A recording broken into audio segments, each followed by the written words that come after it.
Here he is. We got him. MTK back in the flesh, baby. Let's go. I don't even know where to start with you, dog. You've been wild in the streets. I've been You know, wilding. you've been wild in these UFC streets, bro, and these MMA streets. I'm giving some new lifeblood. We got UFC 324 flying under the radar. So shit, I guess I'm giving people something to talk about now. Who would have thought?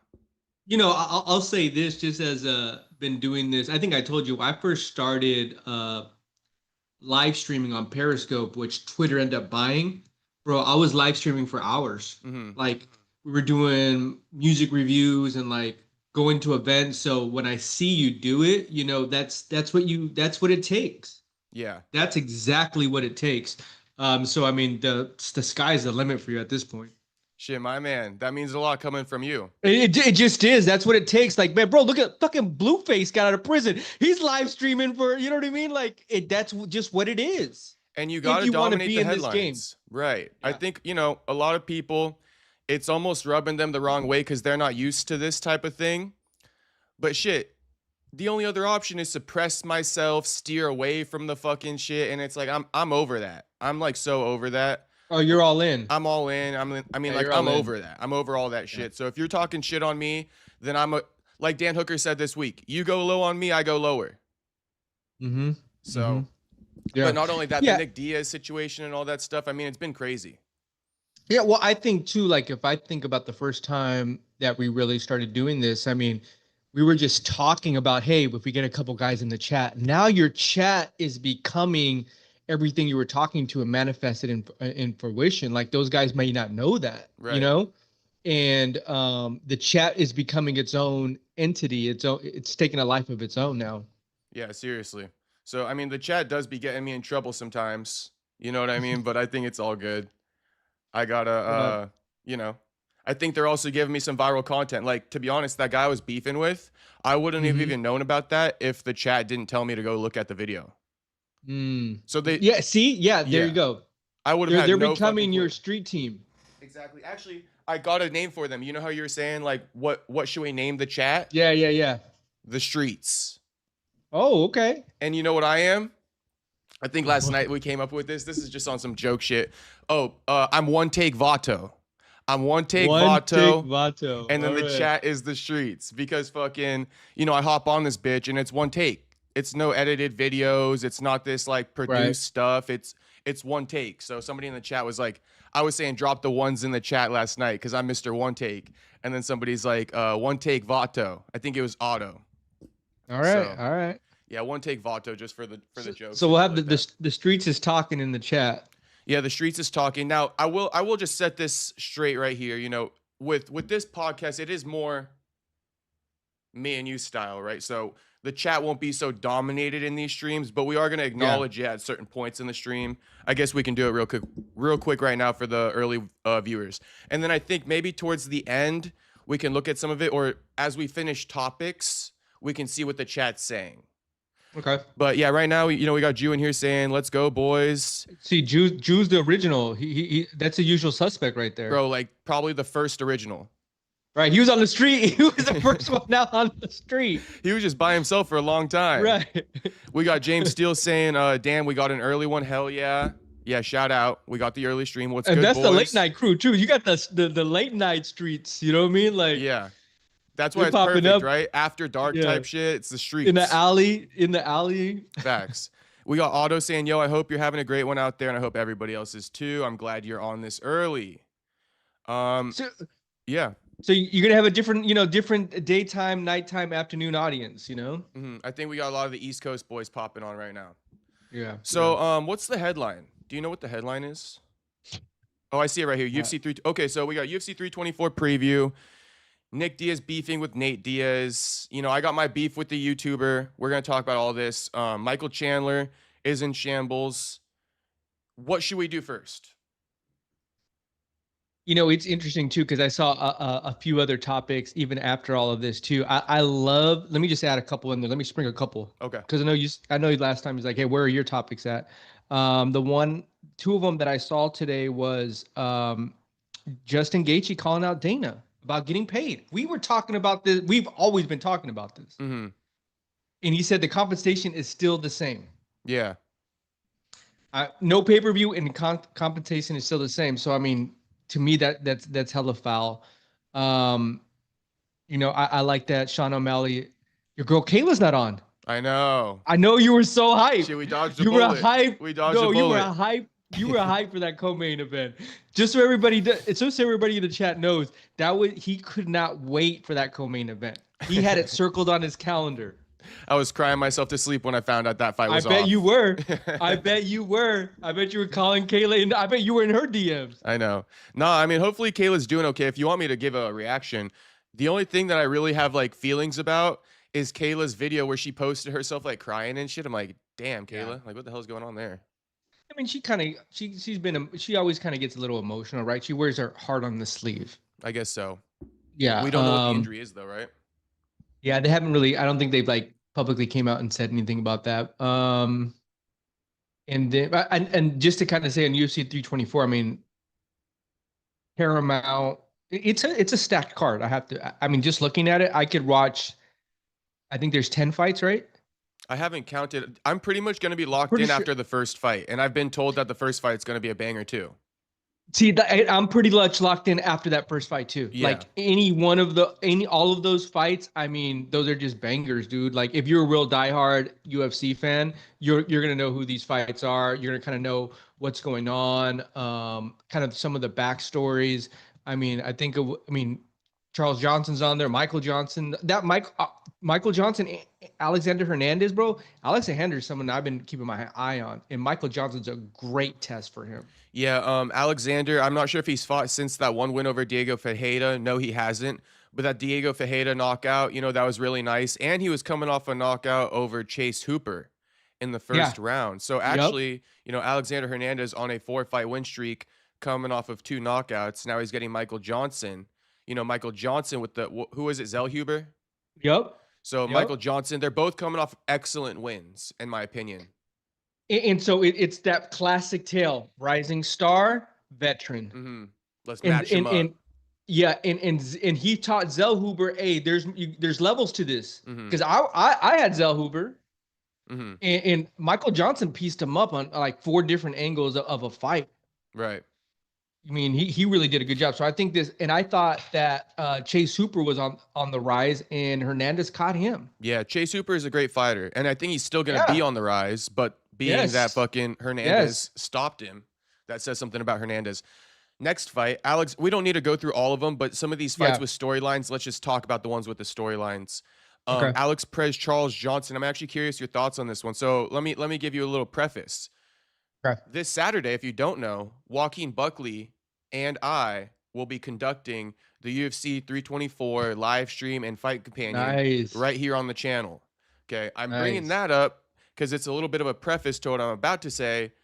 His boy, his friend, Charles Johnson, going to be fighting Alex Perez. Hopefully Alex shows up to the fight because he fucking pulls out of 50% of his fights. That's including on fight week. I mean, this guy's pulled out of many of fights like the day before, 2 days before, 3 days before. So the jury's still out for Perez if he's going to show up. Now, that's a side note. With all that being said, Charles Johnson, he got the win over Joshua Van. We all know where Charles Johnson's going to be at, right? He's coming off of that knockout over Loner Kavanaugh. He beats Alex Perez with him already having a win over the current champion. We know what Charles Johnson's about to do. He's going to call for a title shot. And being that Joaquin's his friend, he's going to be in the live stream. Joaquin's also going to be calling for that title shot if Charles Johnson wins.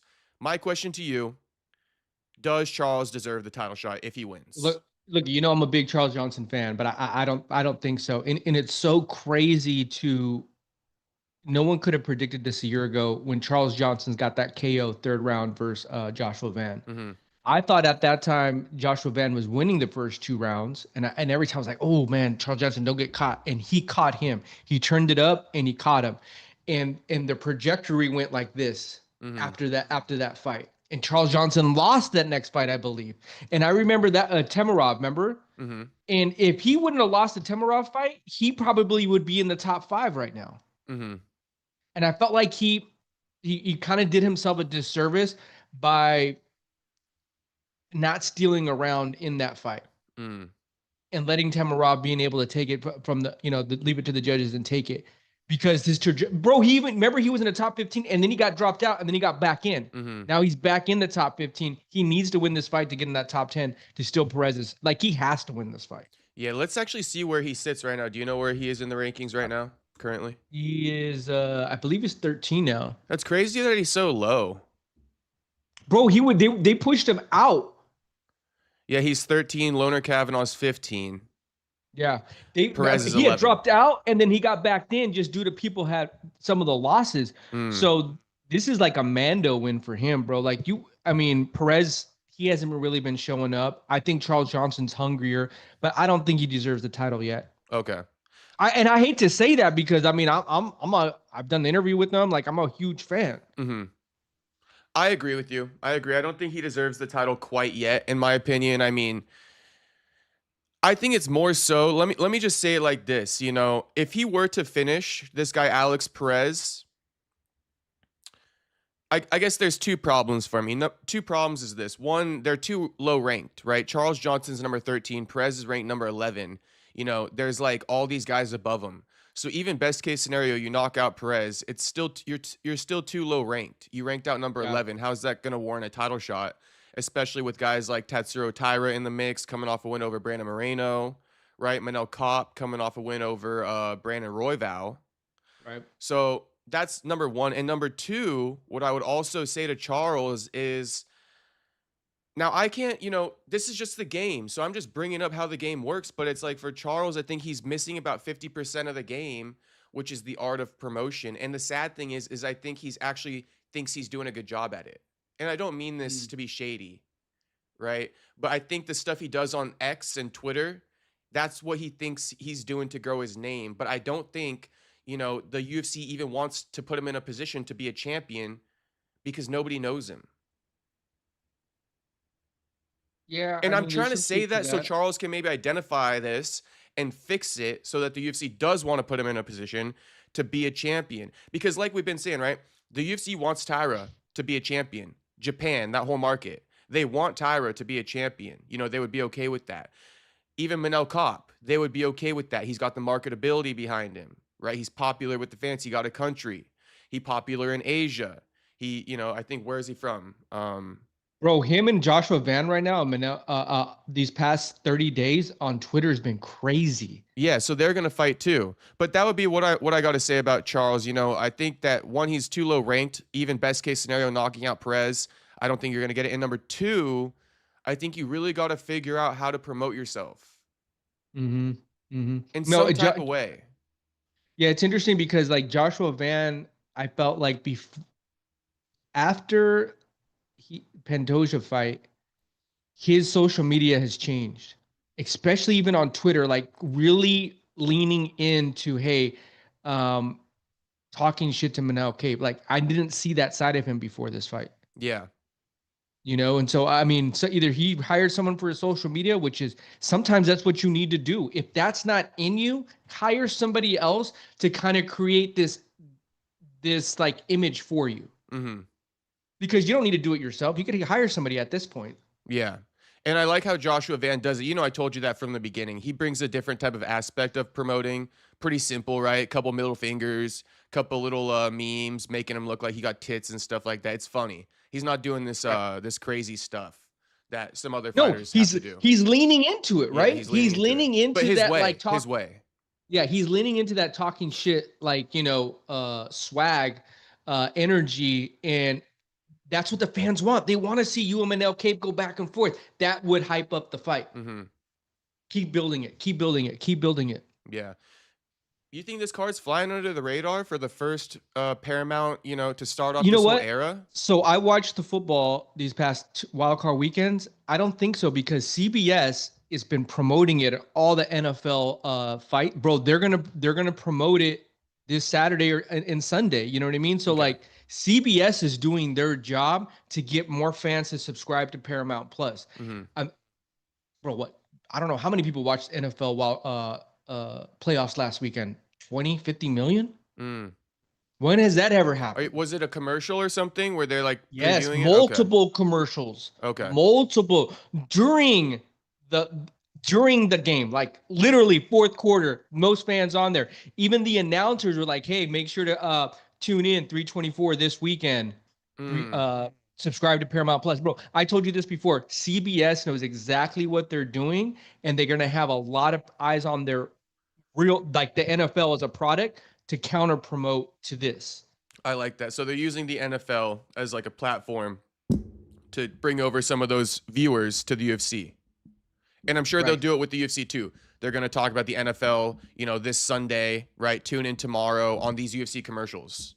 And what I'm interested to see is as they go as their like media, as a media company, they're able to build storylines within the NFL. Like they're sitting down with, you know, the quarterback. Well, hey, telling this whole story of how he got here to get the fans engaged. Like, oh man, we didn't know that about him. I'm wondering how Paramount does that as well for these fighters, and maybe dropping that type of content as the fight builds up. I haven't seen it yet, but I'm interested. Okay. Hopefully they do. What would you like to see them do, like with that style of promotion? So, like for example, like if like the NFL this weekend, it's gonna be the Seattle Seahawks versus shoot, I just forgot the on the tip of my tongue. Not the Bears. Who just beat the Bears? The Los Angeles Rams. So they're gonna take Stafford and they're gonna take Sam Darnold. Bro, they're gonna give you the whole complete breakdown of the season. Like a 30-minute segment of them sitting down with them telling this, them telling that. Bro, they could do that easily with Paddy and Justin. I don't know if they are, but I'm saying like they know how to do it because they do it with all their other products. And when it comes to sports, and those guys you mentioned, they're active football players, right? Matt Stafford, you mentioned. So Matt, that's the starting quarterback for the Los Angeles Rams. And you were saying they're gonna have him sit down with who? One of their like, you know, person that does the interviews for CBS. Oh, and so before the game starts, bro, they're gonna have a 4-hour like pre-session before the game even starts. They just fill those gaps. Kind of like the weigh-in show on Fridays, but they're gonna now have something like that on Saturdays for CBS and Paramount. So like I said, I don't know, but I know they know how to do it. You think that might be in their plans? It has to be. I think it has to be on their wheelhouse. It has to be on the wheelhouse because as you build those storylines, you get more people that want to watch. Right? And you talk about that a lot too. Like, hey, let me learn more about you. Right. And I know that's what the UFC wasn't doing before. Yeah. And I know sometimes that stuff, you know, those are very industry interviews, but even with that being said, I think it'll be good and it'll help grow the sport because a lot of people 100%. like to clip off that stuff that's like on Paramount and like, you know what I mean? On those official channels, so to speak. For some reason, everything they do gets clipped off. Yeah. So like I said, I'm interested. I don't think none of us are going to know what to expect, right? We know we're going to see fights, but we don't know what's going to be in the middle of all of that. Well, that's a good thing you added in, which is like a pre-show to these UFC fights. I think ESPN was doing something along those lines, but it wasn't hitting. It wasn't really hitting. You know, with like and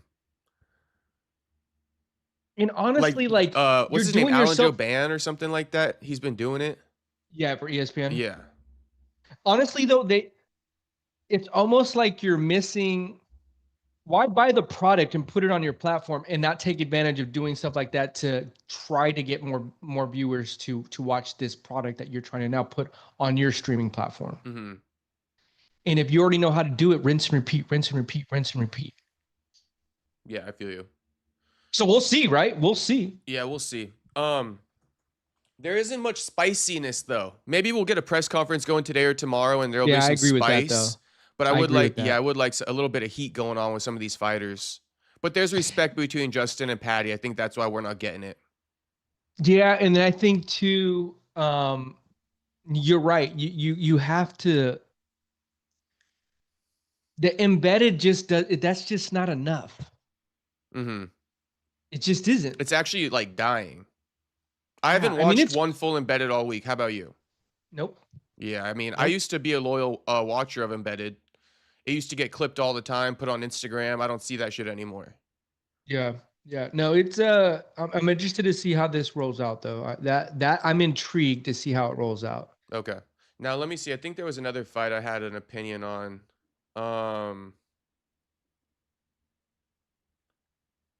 Arnold I mean, Allen, Gene Silva. that's a great fight. It's a great fight. I'm Yeah. rocking with Gene going into it, I though. am too. Okay. Yeah. I think a lot of Bro, people are Gene, sleeping on Gene because of his last performance. I think it bro, was more Gene, him than it was Diego who, you know, caused the defeat there. yeah, Gene is deadly. Gene's fucking elite. He is dynamic, yeah, but he just got caught, you know, and While crashing out though, because he crashed out. And put himself in really bad positions, and Diego Lopez was able to take advantage of it and just get him and flip it on him, right? Yeah. Because there were moments there, bro, like, oh shit, he like, you were like, damn, he may beat him. No, Gene, I mean, if you remember, right, Gene was basically winning that whole fight until he crashed out. Yeah. Yeah. He couldn't, and then once he got mounted too, like he got mounted a couple times, he just couldn't get past that. And I don't see Arnold Allen exactly you know, being able to do much to Gene. I'm gonna just keep it a buck. You know, Arnold is kind of a marauder, and he wins more from like his brute force in there, like just being willing to take one to give one type thing. So I'm rocking with Gene a little bit there. Natalia Silva, Rose Namajunas. You know, I'm not the biggest fan of the women's fights, but I can get behind that one right there. Yeah, no, that's a good matchup. And Silva, actually, every time she walks in there, she impresses me more and more every time. She's a solid fighter. She's replacing Alexa Grasso. That's right. Yeah. That's right. And she beat Alexa Grasso. And I thought that it was too soon for her, and she beat Alexa Grasso, and she actually did beat her. Yeah. So this Rose fight is another great matchup, and put you in a position to like, all right, I am the number 2. I should be the number 1. Put me in there. I want to fight for the belt. All right. So we got 3 other bangers to end the card. Cortez Acosta, Derek Lewis. That's fun, actually. That's a fun one. I'm gonna just go with my boy Derek, just off the love. You know, it's like both of those guys have that like swagger. You know, in their own fashion. We know Derek Lewis does, and I think Waldo Cortez, we're just starting to see it more. But what did he fight, like 4 times last year?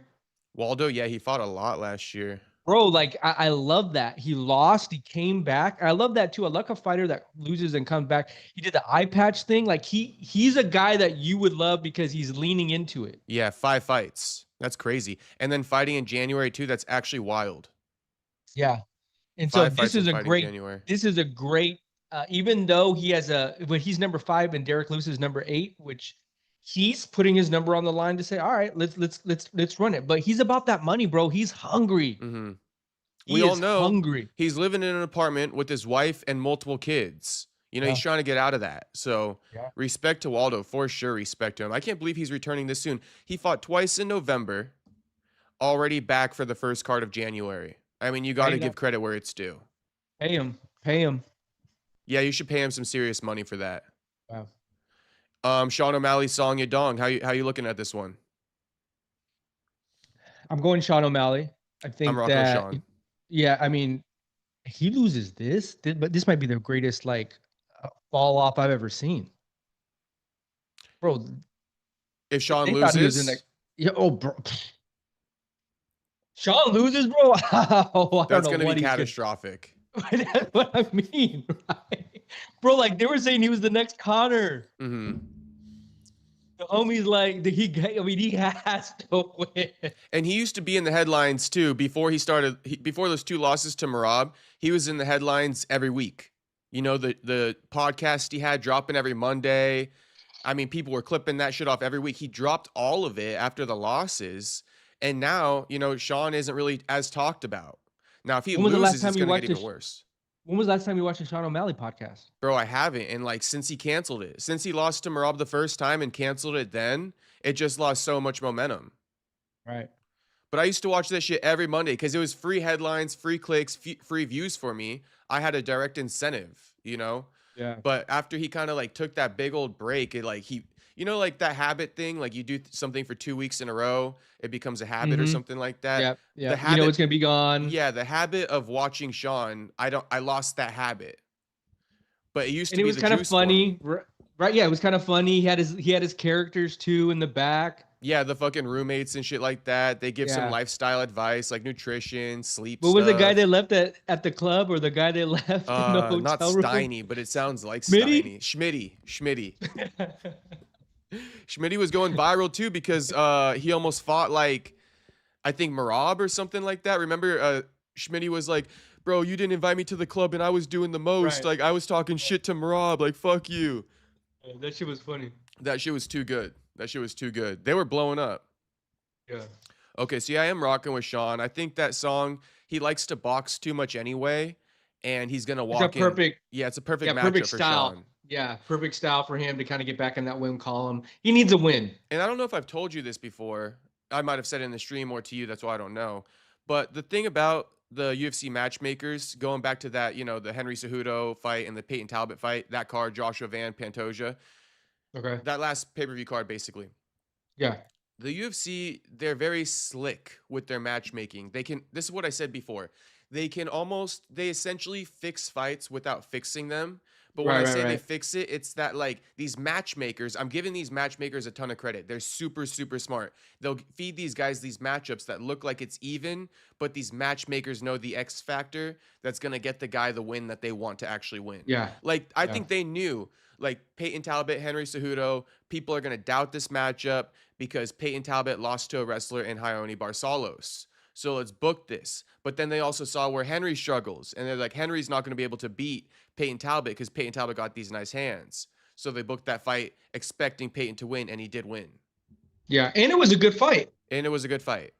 It was a great Henry scrap. didn't give up. Yeah, Henry didn't give up. Yeah. You know, so like I think it was that rising star veteran, you know, taking his place. And that was a great matchup. And I think they do, just to add on top of that, in the prelims, if you notice, they get a lot of knockouts in the prelims. Mm-hmm.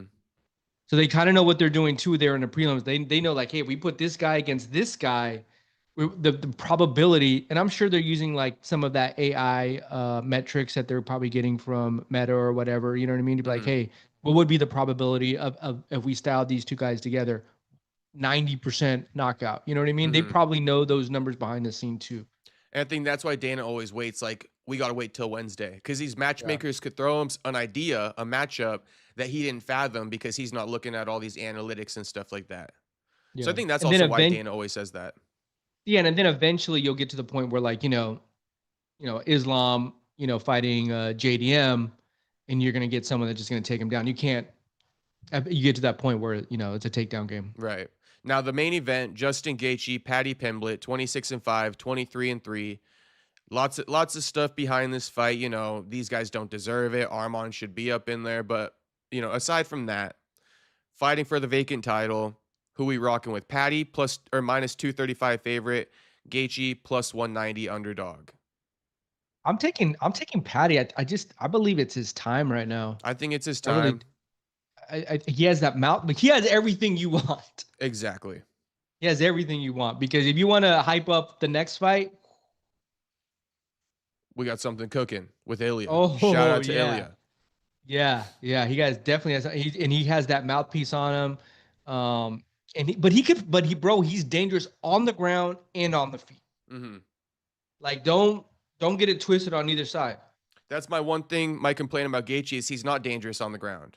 Right. You know, so it's he's a brawler. He's a brawler. Yeah, pretty much. And like when he drops people, he doesn't really go and submit them. Paddy does, and I think that makes Paddy more dangerous.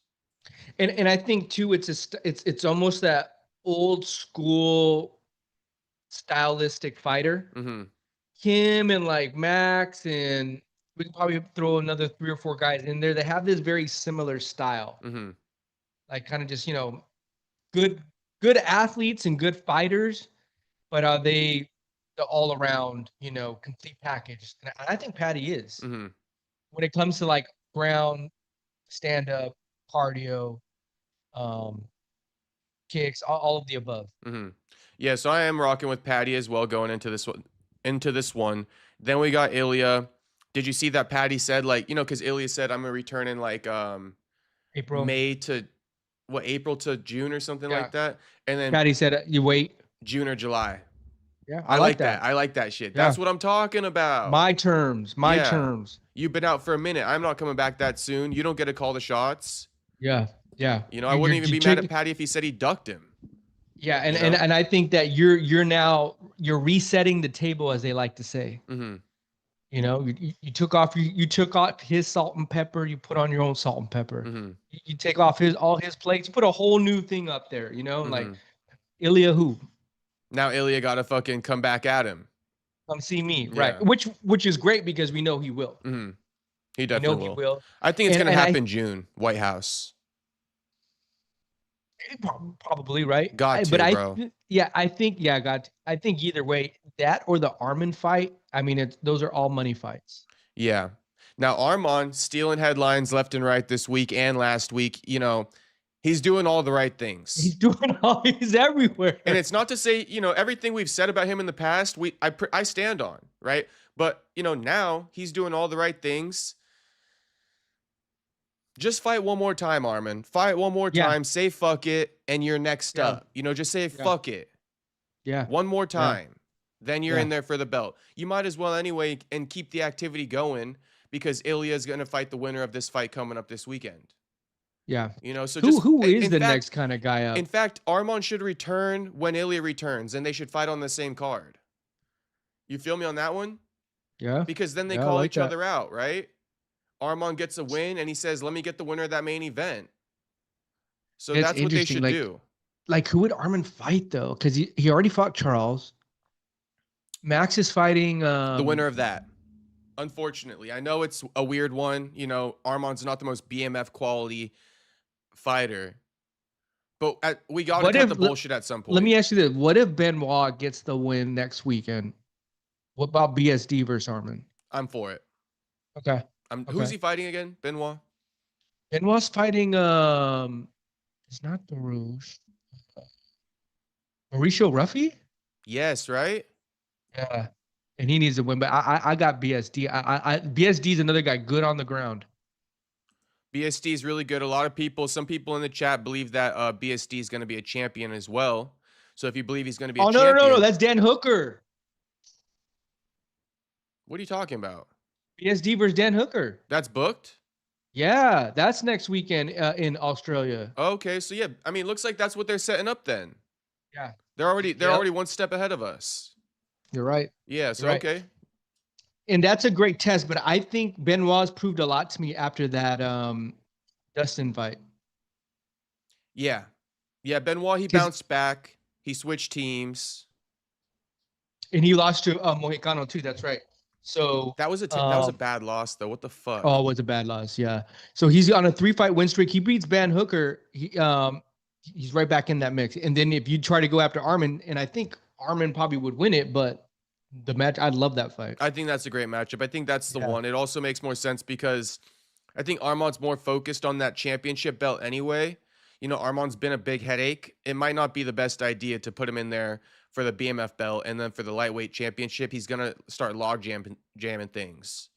So I think that the winner of BSD versus Hooker makes a lot more sense. Makes a lot more sense. And BSD coming off of, 3 finishes. Submission, knockout. 16-second knockout over Dariush. And I think a lot of people still think BSD is like 35. He's 29. Yeah, right? I'm on his Tapology right. Or he says you guys are the same 30, age. 30. Oh, okay, 30. He's a fresh 30. He turned 30 December 18th. So we've been 30 for a month. Yeah, we're pretty much the same age. He's like 6 months older than me, 7 months older than me. So I'm for that matchup for sure. You in your prime. I know he's in his prime. He in his prime as well. Yeah. Okay. So I mean that pretty much wraps it up for UFC 324. Let me ask you this, does Justin have a chance? Yeah, on the feet. Because remember, he dropped Max Holloway and shit like that. Even before he got knocked out by Max, he still dropped Max. And that was like, Max never gets dropped. So if you can drop Max, I'm thinking you might be able to do some damage to Paddy on the feet. This is my problem, though, with Gaethje. Yeah, you could drop Paddy Pimblett. But you're so, like, you don't do shit on the ground. Like, Paddy's going to recover. Yeah. You know, like if you had the ability to drop Paddy and then like go submit him, I see it. But it's like Paddy's going to be fighting tooth and nail. If you drop him, I mean, you got to put him out cold. You can't just drop him because, like I said, Gaethje doesn't follow and submit you. So you got to either fucking flatline him, or if you drop Paddy, he's probably just going to fight back and get the dub by a decision or something like that. So we'll see. I think Justin got a chance, maybe like a 30% chance. I'll give him 20. 20%. 20. It's, timing too. Paddy's real fresh. He also in his prime. Gaethje is well past his prime. Yeah. A lot more wear and tear on the body. And I think that whole, Ilya vacating the belt changed everything, right? It did. Let me recenter myself. Okay. What else we got to talk about here? Let's see.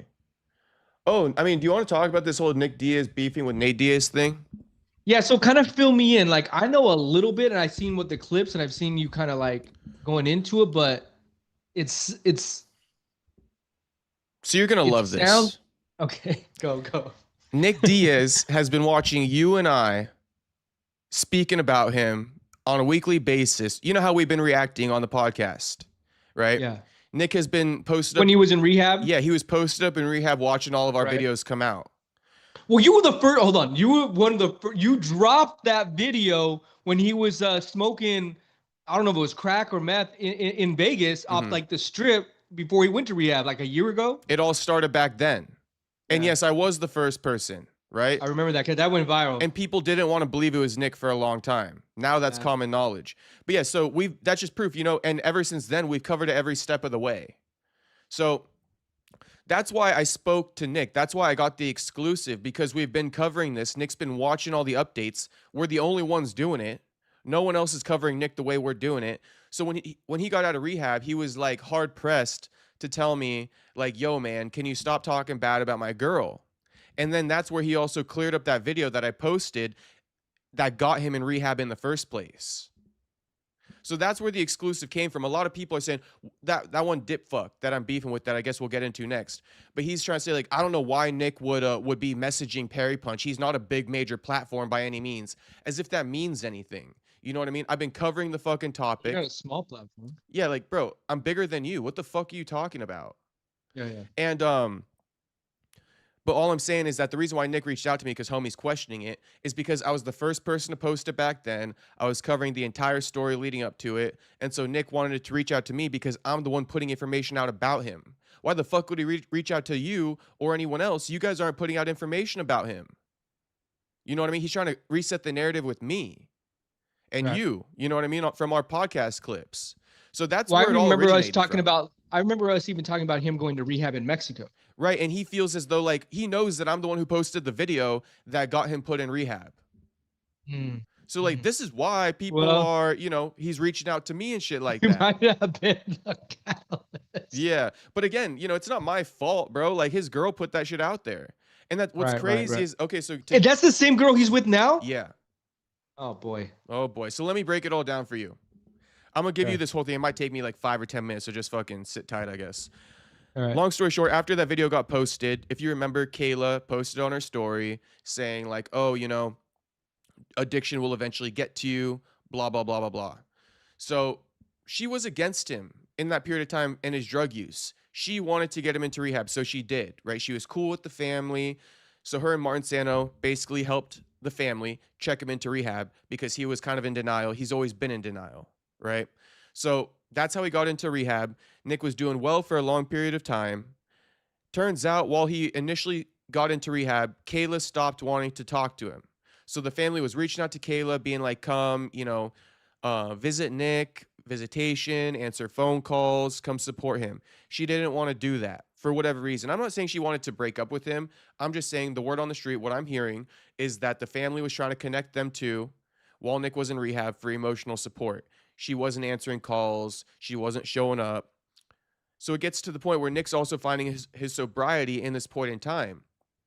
So Nick gets to a point once he's finding his sobriety and he's like, you know what? I'm sober now. These people don't really fuck with me. They're supposed to be the only people I got, Kayla and Martin Sano.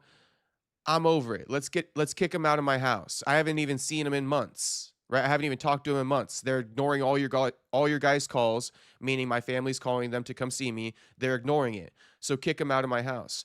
So he streamlined this whole process with his cousin, with his mom, to kick them out of his house because he was letting them live there while he was in rehab.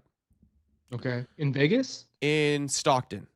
Okay. So what happened after that is the family got them out. They abided by his wishes. They got both of them out. You know, that's that video where Nick's saying, like, I give permission to Ruben and Squatter Squad to get these people out of my house. Now, here's where the manipulation started coming back in. Now Kayla comes crawling back, allegedly, right? Now Kayla starts crawling back, and essentially, she manipulates herself back into Nick's life. And Nick falls for it because he's like, damn, she's struggling. She's out on the streets now. Because he kicked her out of her house. Okay. And so Nick doesn't take accountability necessarily. Yeah. He doesn't take accountability, and he starts basically pinning this all what happened on his cousin and his mom, saying, I didn't consent to that, right? These guys forged my signatures and all this stuff. That wasn't really me. And so who knows what the fuck the truth is? Yeah. But was that during the time we thought he was kidnapped in Mexico? That was during that whole time. Yes. See, that whole kidnapping allegations started. And remember, that was sparked by his girlfriend. Right. That started at the time that he kicked him out of his house. So now she comes back in his life. Now she's saying he's kidnapped and all this stuff and feeding into his narratives. So he feels the support from her. If you were to have me guess, he feels the support from her. He's getting manipulated back into her arms. And that's essentially what happened. Because he's the one, she was the one spreading the narrative he wants to spread, which is that I was kidnapped and drugged, right? The family says you weren't kidnapped and drugged. You had a serious drug problem. He doesn't like that narrative. So I think that's the whole reason why Kayla kind of manipulated herself back into his life. Basically, we're picking sides, and he picked her instead of the family. Yeah. Even his own mom and his cousin who was living in his house at the time. But through manipulation, if that makes sense. Yeah. Because here's the other thing. She sounds toxic as super, right? I mean, did you hear the clip of her saying, I mean, there's a viral clip going around right now. I've reacted to it on the channel already. But a phone call was released with Martin Sano's. I don't know if you know Martin Sano, but basically this is Nick's day one homie. Okay. Oddly enough, Martin Sano and Kayla were both living at Nick's house while Nick was in rehab. Kind of fishy, right? Just that alone, kind of fishy. Yeah. A dude and a girl. Because it's like you're in rehab, and I'm chilling. I'm living with your girl at your house. I'm playing house with her. Yeah, that's not right. So it turns out a phone call gets released. I've heard the phone call. Kayla talking to Martin Sano's ex-wife, saying, when Nick gets out of rehab, I'm gonna try to have a baby with the both of them.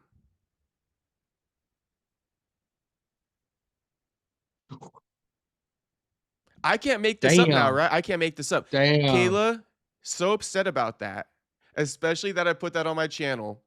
She had Nick call me and tell me to take it down.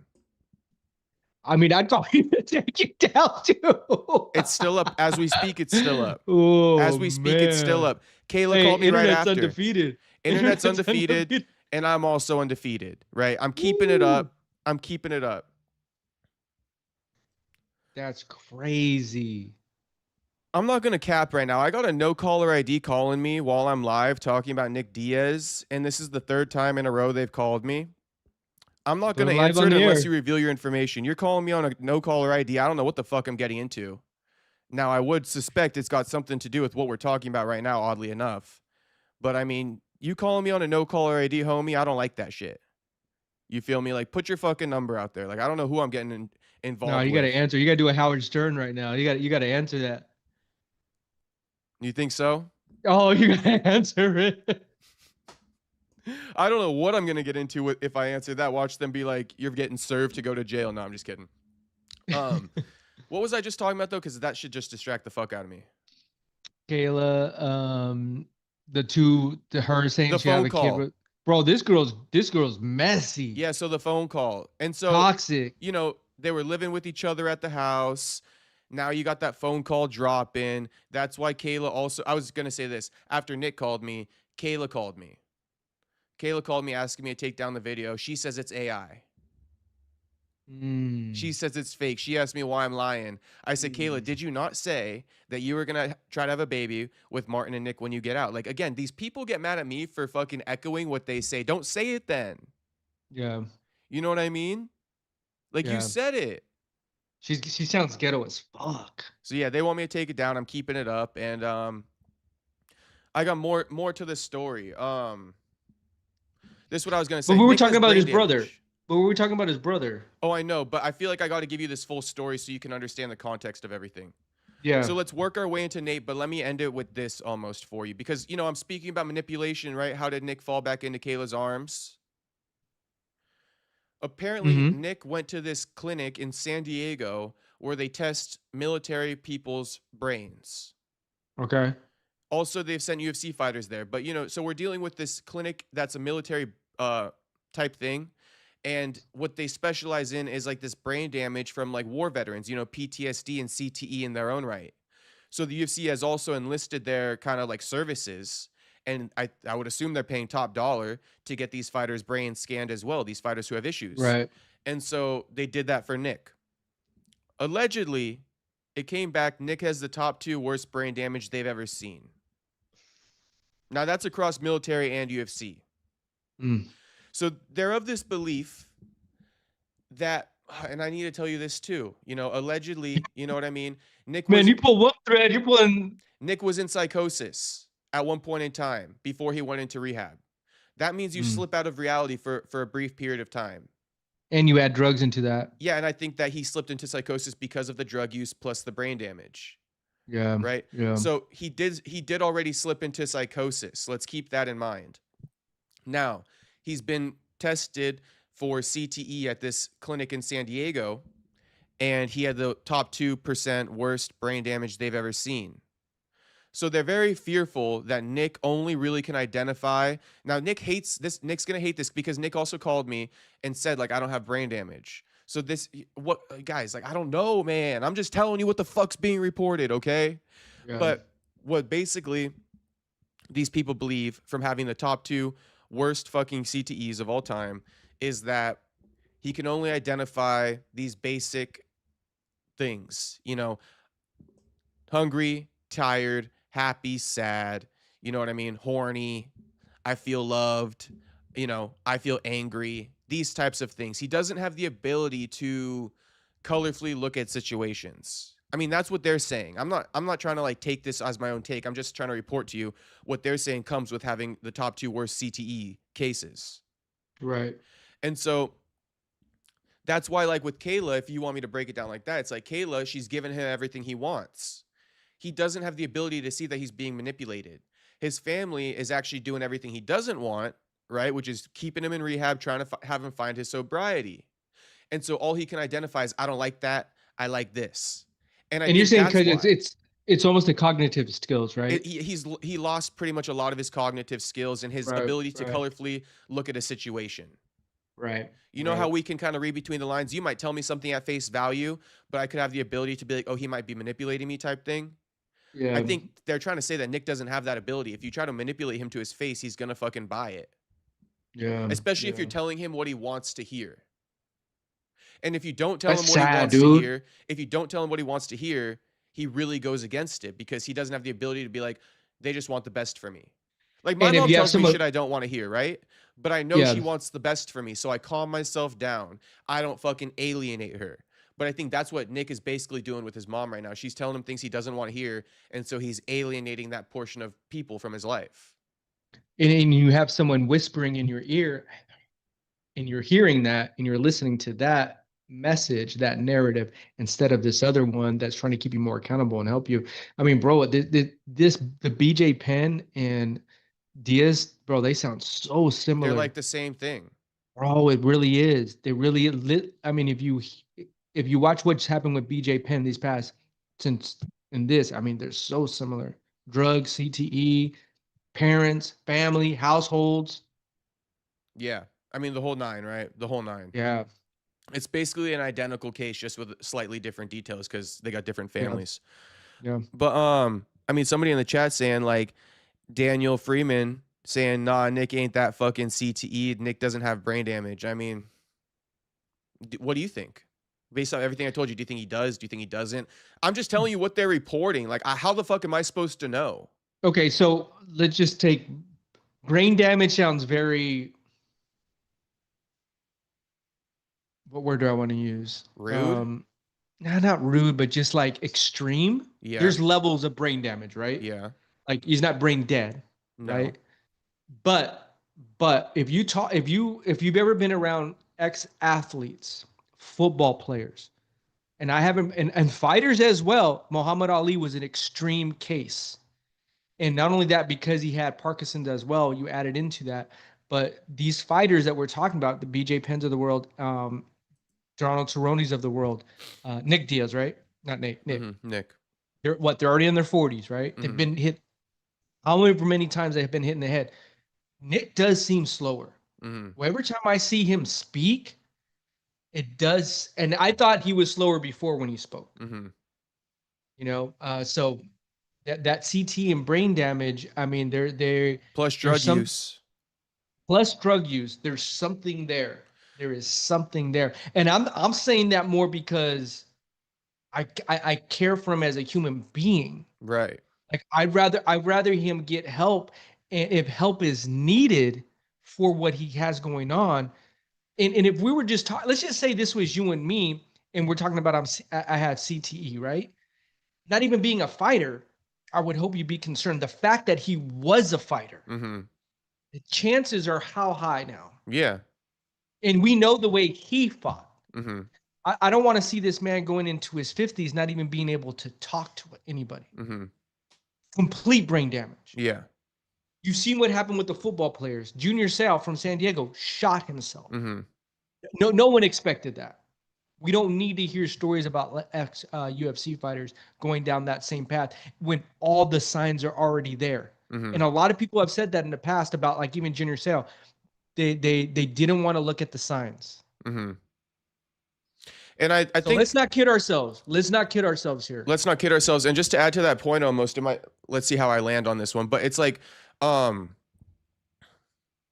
think one of the struggles with this and why it's even hard to report on is because we all remember who Nick Diaz was. Wrong. I think it's safe to say that's not who he is anymore. And we all listen, if the guy's got I'm not saying right now he has a drug problem, but he definitely did before. Like he definitely did before he went into rehab.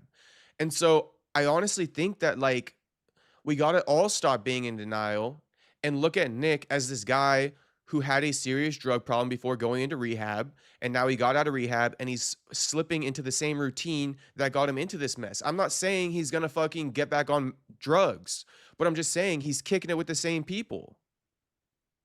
Let's just and word on the street is like fucking Martin was pimping out Kayla. Martin has an active bench warrant for his arrest for beating on Kayla in Vegas.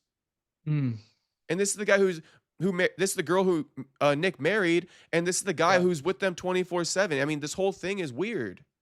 Bro, that video that we have of BJ Penn being in the house with all the tweakers and the guy in the wheelchair, I have a feeling that's a video of Nick's gonna come out pretty soon with that in that house.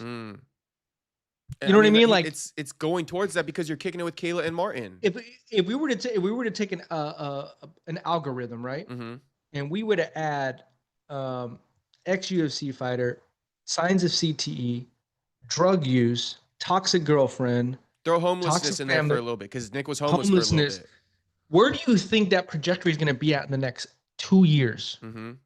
Jail, dead, brain dead. Or you clean yourself up, or you get the right people around you. You start making some better decisions because I've been around toxic drug addicts before in like people that are in relationship, bro, that they feed off the drama and the negativity. And then you add drugs in there and psychosis and paranoia. That's a bad cocktail. And also what happens to homeless people, right? Because Nick was like homeless for a bit. He was like apparently walking Las Vegas Boulevard and all this kind of stuff, right? That's where like his family ended up picking him up and shit like that. But what happens to homeless people? They turn schizo. Yeah, and I because you're not getting the mental health. No, and you're on drugs and you're not sleeping. For me here, dude, and I thought this about the BJ Penn thing. When BJ Penn started saying that wasn't his mom was trying to help him. But his brother too, right? And his kids, daughters. Right. So a big red flag on all this is the family piece of it. If his mom and his brother is trying to help him and he's now avoiding them and not trying to associate with them because he thinks that they're after them, there's the paranoia. There's the other people that are putting other things in your head that don't have your best interest. The people that are toxic feed off that energy. They don't want to get out of it. They want to still be in it. And so that's kind of what happened, I think, just to kind of almost sum up this exchange of events. Now that I've laid it all out, the family was on their way to helping Nick, right? Everything was going well in the rehab until Kayla came back into the picture and kind of fucked it all up.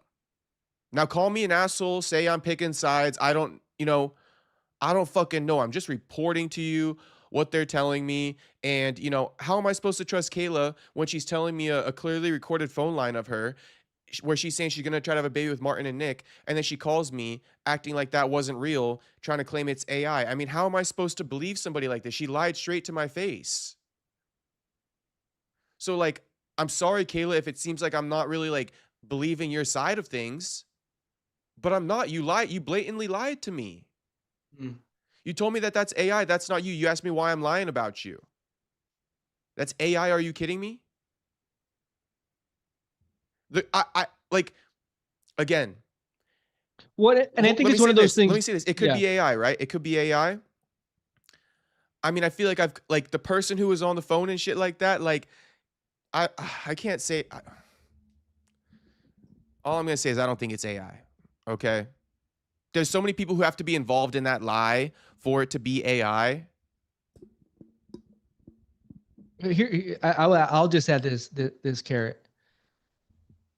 When you have had behavior patterns that have been similar, when there's smoke, there's fire. Mm-hmm. It's not like you just woke up one day and be like, hey, this was out of pocket for her.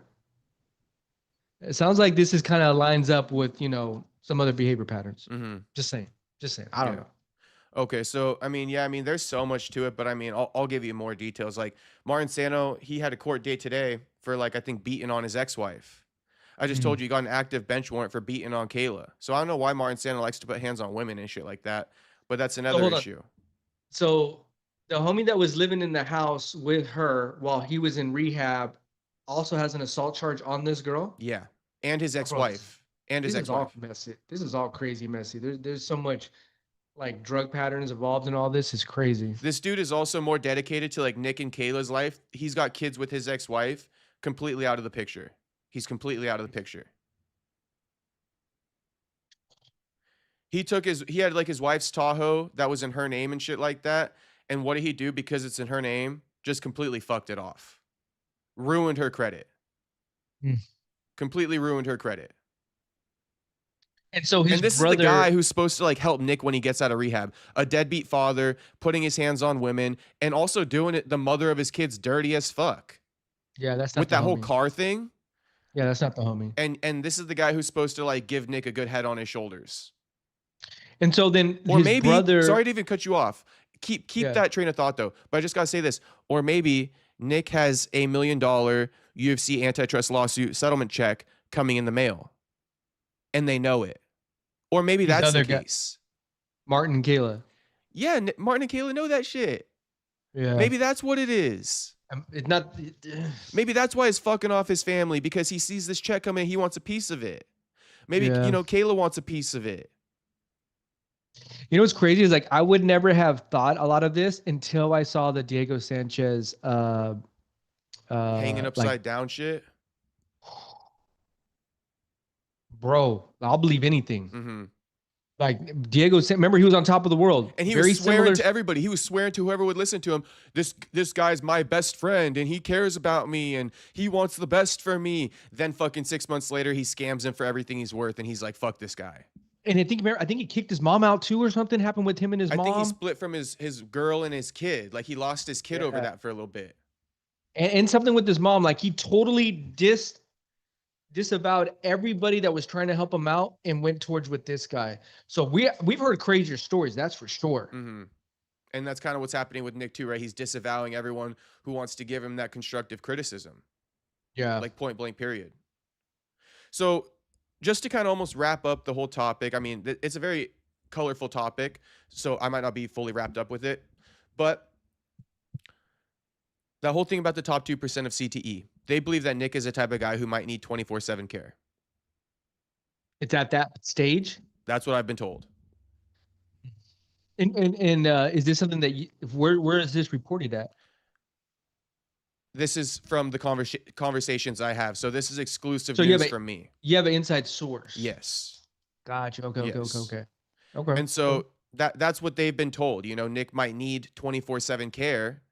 And at the very least, he needs to be in a very comfortable living situation. He shouldn't be at this like free-for-all Vegas lifestyle with these casinos and these nightclubs and lots of alcohol and prostitution. You know what I mean? Did you This is see not the that good place for him. the clip with Sean Strickland? Yeah, and that was cool. But he seemed a little slow though. My first reaction, like he was, and I've always thought of Nick like kind of like that. Like he was in. He always seemed a little slow, and for me, it's always been like he's a fighter, he's a boxer. That was him, but I feel like it's progressed. He's kind of just like Strickland's like giving him all his flowers, and Nick's like, yeah. Yeah, he was like he's just like, yeah. I didn't realize what you just said, the cognitive skills. It's funny because the fact that I even know that I don't know, I went to some class and giving you the breakdown of like when people are at these stages, they cannot react the same. Their reaction time is halted almost.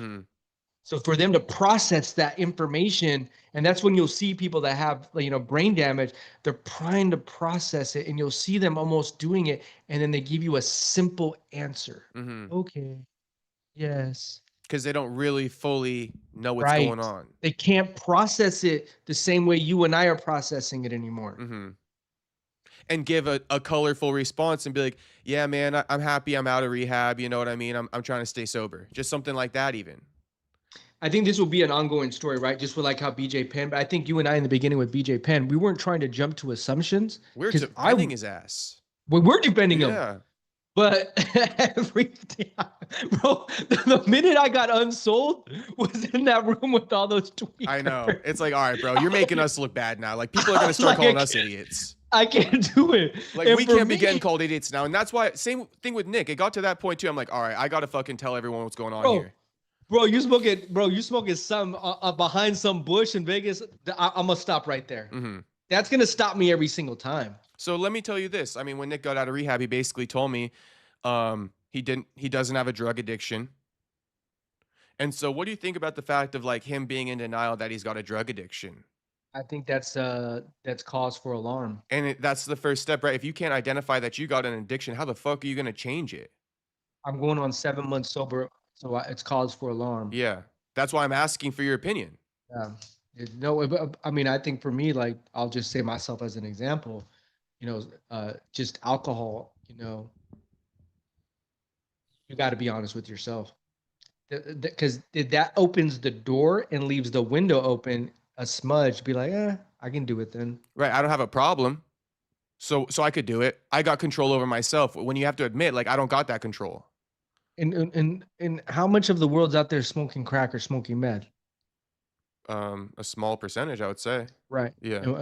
And there's not like, you know, you and I are going to, you know, come and be like, oh, I smoked crack last night. Yeah. Oh, I smoked meth last night. You know what I mean? Like, that's not, if you can't admit that, no, that's not something I want to do anymore. Instead, you're saying, no, I really don't have a problem. Right. And so there's also this whole thing. There's so much. If it was weed, it'd be a whole different story. Yes. A whole different story. But he was on more than just that. I give him a pass for like shrooms and acid and stuff like that. You know what I mean? Like, I would give him a pass on that, but smoking crack or crystal, bro, there's a lot more to that conversation. Or being on coke or something like that. Right. That's very, you know what I mean? Especially with brain damage, it's just not a good mix at all. No. So I asked Nick and I said, you know, are you and Nate still cool? This is where the whole beefing allegations came from. People want to body me. But shit, was I lying? Nick came out last night and talked shit to his brother on X. And now so, okay, that's how it happened. Okay, I was wondering, like, okay, so that started off on social media. But it's almost like... I reported it first. I reported it on Monday, I think, or Tuesday. Because Nick DM'd me, let me just give you this and then tell me what you think. Nick, I straight asked him. I said, are you and Nate still cool? He said no. That fucker should have got me out of rehab day one. I would have done that for him. And Nate is obviously irritated, you know what I mean, at the fact that like his brother's not getting sober and his mom is in shambles over it. Yeah. Yeah. Well, and he's sticking to the side of, his family, right? Like, I'm sure down deep, he still wants his brother to get help. I remember times when my brother, before he got sober, bro, like nobody wanted to do anything with him in the family, Mm. including myself, It gets to a like, point, so right? it gets to a point that because you start having expectations, and if someone's disrespecting your mom, how are you going to react? I forgot, you have brothers and sisters? I got like step siblings, yeah. Yeah, but if they were to disrespect your mom, how are you going to feel about that? Mm-hmm. Well, I actually have a step. Yeah, I wouldn't like that at all. Right? Hey, hold up. Yeah. Hey, let's come, let's, whoa, whoa, whoa, whoa, whoa, whoa, whoa, whoa, whoa. Family or not family, that's something we don't do. And I actually have a stepbrother who has problems with drugs as well. And like, just, we've all tried to help him and he never wants to take it. And he actually like reverses the opportunities. Like, let's say you let him live with you, he'll pay rent for the first few months. Then he's going to start off saying, I'm only got this much money. I don't have the full rent. Right before you know it, he don't got no rent for money or no money for rent anymore. Right. So nobody really wants to, everyone has exhausted their resources on my stepbrother. Now he's just basically stuck in sober living because he don't got no money. Yeah. There's nowhere else for him to go. Nobody wants to take him in because they know what's going to happen. He's going to take Well, you advantage. burned all your bridges. Burned all your bridges. Burned all your bridges. When his grandma passed away, she gave him a car. As soon as the car broke down, just left it, abandoned it. Even worse. So someone else is just supposed to give him a car? Like he has no appreciation. Yeah. You're going to give me a story? Accountability. But see, that's a classic still of an addict, right? And that's what I see in Nick too. Yeah. Mm-hmm. And Nate, honestly, you have the tough love. Mm-hmm. And if you add all these ingredients into this equation, that's how if I was Nate, I'd go stand up for my mom, like, bro, no, I can't deal with you right now. I can't be part of what you're doing right now. And so part of it too is that like, Nick is super stubborn and very steadfast on that he has no issues. And he's the older brother. He's the older brother. And so Nate actually wasn't taking Nick's calls in rehab because he knew what Nick was going to do. He knew that Nick was basically just going to ignore everything. He's going to guilt trip him and ignore everything Nate has to say. Like, Nate's going to say, bro, just stay in there, right? And get your sobriety. Nick's going to be like, I don't have a drug problem, bro. Get me the fuck out of here. That's how the conversation was going to go. And Nate didn't want to partake in it because Nate knew that he had a drug problem. And so that brings me to this whole BBJ Ninja Recovery thing, aka Jose Garcia. He's the guy, the gentleman, right? The Instagram that's been posting a lot of the information that we've been reacting to. You feel me on that? You know the guy I'm talking about, right? I think so. I can picture him. Not the white boy, is it? No, he's like I think he's Filipino. Okay. But he's basically kicking it with Nate like on the daily. And he also has been posting this stuff about Nick since day one. And so okay. Yeah. Yeah, so basically, to fast forward some of this, Nick last night issued a statement, and Nick said this. Okay, this is going to be tied into the BBJ Ninja Recovery thing because Nate still kicks it with BBJ Ninja Recovery. BBJ Ninja Recovery has been informing the public about Nick's situation. So Nick hates BBJ Ninja Recovery now, but it's odd because if BBJ Ninja Recovery was doing really wrong things, you would have thought that Nate would have ousted him. You following me on that? Yeah. Nate hasn't ousted him, even though he's posting about his brother. That should almost tell you that the things he's posting is accurate, right? Because he should have been the first one to be like, bro, he would have been checked him. Right. He would have been checked him and put it to a stop. Right. They kicked it on the same day that Nick got out of rehab. They were on each other's stories.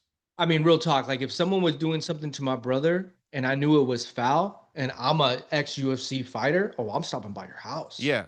I'm saying, don't be doing that. I'm pulling up hella quick. So the fact that they're still cool. I'm not even calling you. Yeah. I mean, shit, Nate's from Stockton, but he's a family man now.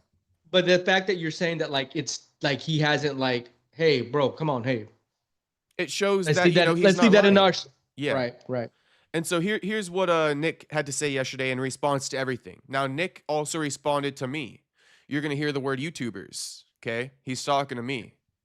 Okay. Now let's read this out. To everyone talking about my family life and how they want to control me, you never will again. I was locked up for over a year, and the ones I thought closest to me kept me there for their own motives. That old man who keeps claiming to have my best interest and is the spokesperson for my family should be discredited. Everything he says is BS, and I don't want to hear it anymore from someone trying to hold me down with negativity, and all those YouTubers, me, on his side are scammers starting shit for views. So now I'm a scammer, right? It's crazy. My circle is small now because of them, and I see now why it is that way. My wife, Kayla, is there for me. She always had my back and best interests for me and never held anything over my head for her benefit. Martin Sano has also been a real one, and since the beginning, he's been hated on, but nothing phases him. He's a real day one. For my brother Nate, I don't know what his issue is, but you need to cut out the shit talkers in your group to keep it real. They are embarrassing to be around. Everyone, enjoy your lives, be positive, and enjoy your freedom. And then, so what did Nate do in response? He posted a picture today, him posted up on some steps, smoking a joint by himself, right? Some imagery there, right? He don't got his brother no more, right? He's smoking a joint by himself on those steps. But then if you swipe through the slides, it's all his homies. He's posting all his homies, everyone on the team still. And he's showing the only person that left is you, Nick. The only person that left is you. You're telling me stop kicking it with that circle? These are our boys. These have been our boys. The only one who left is you. And so, super subliminal. Nate, super subliminal. Nate putting that message out there, and then he captioned the post and he said, "Things change." Now, keep in mind, after I reported that the brothers are beefing, because I told you, I asked Nick and he told me they're beefing. So I posted that they were beefing. Nate tried to counteract it, and he posted, a baby picture of his brother, right, with the fist emoji, being like, let's let bygones be bygones. Just come home, bro. You got a loving family here. We miss you, right? And then Nick hits him with that bullshit. So then, Nate claps back, and he's like, damn, I guess things change. And so now we don't know where we're at. Yeah, it's sad to see in real time. And if you were, to make a prediction, like I think when we saw the BJ Penn story start to really play out more, I mean, this isn't going to be the last of the story. Mm-hmm. And it's like, for everybody who was saying or doubting what I was saying about the brothers beefing, right? Because you guys think that, you guys think that Nick is still the old Nick, and he's not. That's what I've been trying to explain to everyone. But everyone who doubted that, Nick just called out his brother publicly on Instagram himself. Well, you and use us as an example. Like, I think we both just said, like, when stories came out with BJ, we were the first to defend him.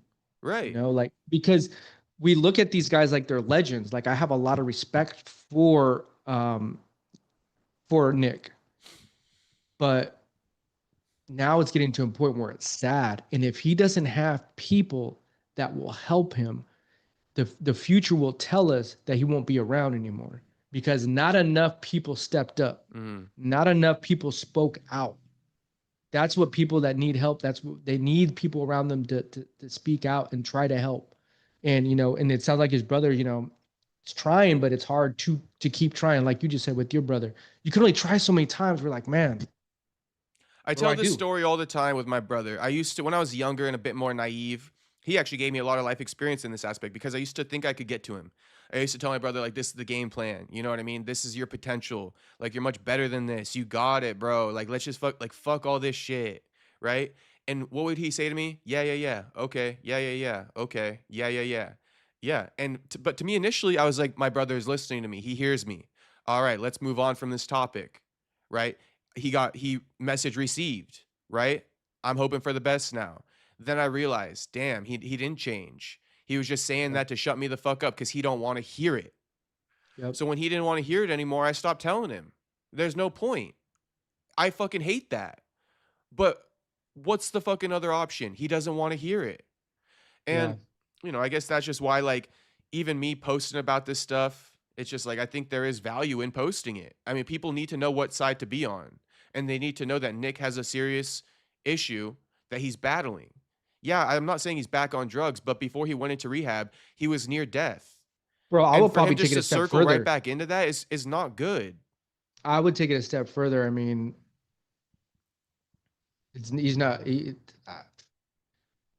how long ago did he get out of rehab? I heard on the 8th. So a week? It's been about 2 weeks, a week and a half, 2 weeks? 13 days. Yeah, I mean, He's on the verge of us finding out that he relapsed. Yeah. I mean, even if he's thinking like alcohol is okay, let me just drink on this. Like, no. You were in psychosis. You have brain damage. You cannot be doing this shit. You've been sober for over a year. I hope you just maintain that sobriety. It was probably very difficult for you to get sober and stay sober all year. Please don't fucking fall back into it. Yeah, most people that are battling addiction, I even said this to myself the other day. Actually, you're a great person to be around for me to be sober. You know why? Because you don't like to drink. Yeah. You know what I mean? And So you can hear like, my perspective and shit. oh, bro, you would look at me, and if I'm that type of person, like I just can't have one drink. Mm-hmm. Like I'm already like now 12 deep, and you're looking at me like, dude, what are we doing? Mm-hmm. Like I thought we were just gonna have one, you know, where you could walk away and have that one. Mm-hmm. What I've learned is like I have to set a whole new lifestyle of people around me, Mm-hmm. because if I don't and I put myself back in that position, I'm gonna be back at ground zero, like that. Because you're hearing all that So, stuff. well, bro, it's too easy. Oh, bro, I was the other. It was like a month ago, and right before Christmas, and everybody was out to brunch, mimosas, all that. I had to leave. I could not put myself in that environment. Mm-hmm. It's too tempting. Mm-hmm. I don't have the self-control right now. And honestly, once you start seeing people going down that path and being faded and being drinking, you're like, I really don't want to be around that right now. Mm-hmm. No, I feel you. Like I was even saying this in the stream last night. Well, one thing I'll just say is how Nick is telling his brother, speaking on who you surround yourself with, Nick's telling his brother to change his circle. I think the Yeah. person who should change his fucking circle is Nick. 100%. He's saying the people Nate is surrounding himself with are embarrassing to be around. 100%. Bro, those two 100%. fucking clowns you're with are embarrassing to be around. That dude just beat on your 100%. chick that you married fresh out of rehab.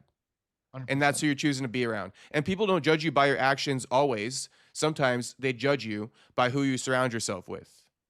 I heard someone tell this to me. When you look, when you're around people, judge them by two things: the books they read Mm. and the people they surround themselves with. Yeah, the people they That will surround tell you. themselves with. That will tell you everything. Now, and there is a difference.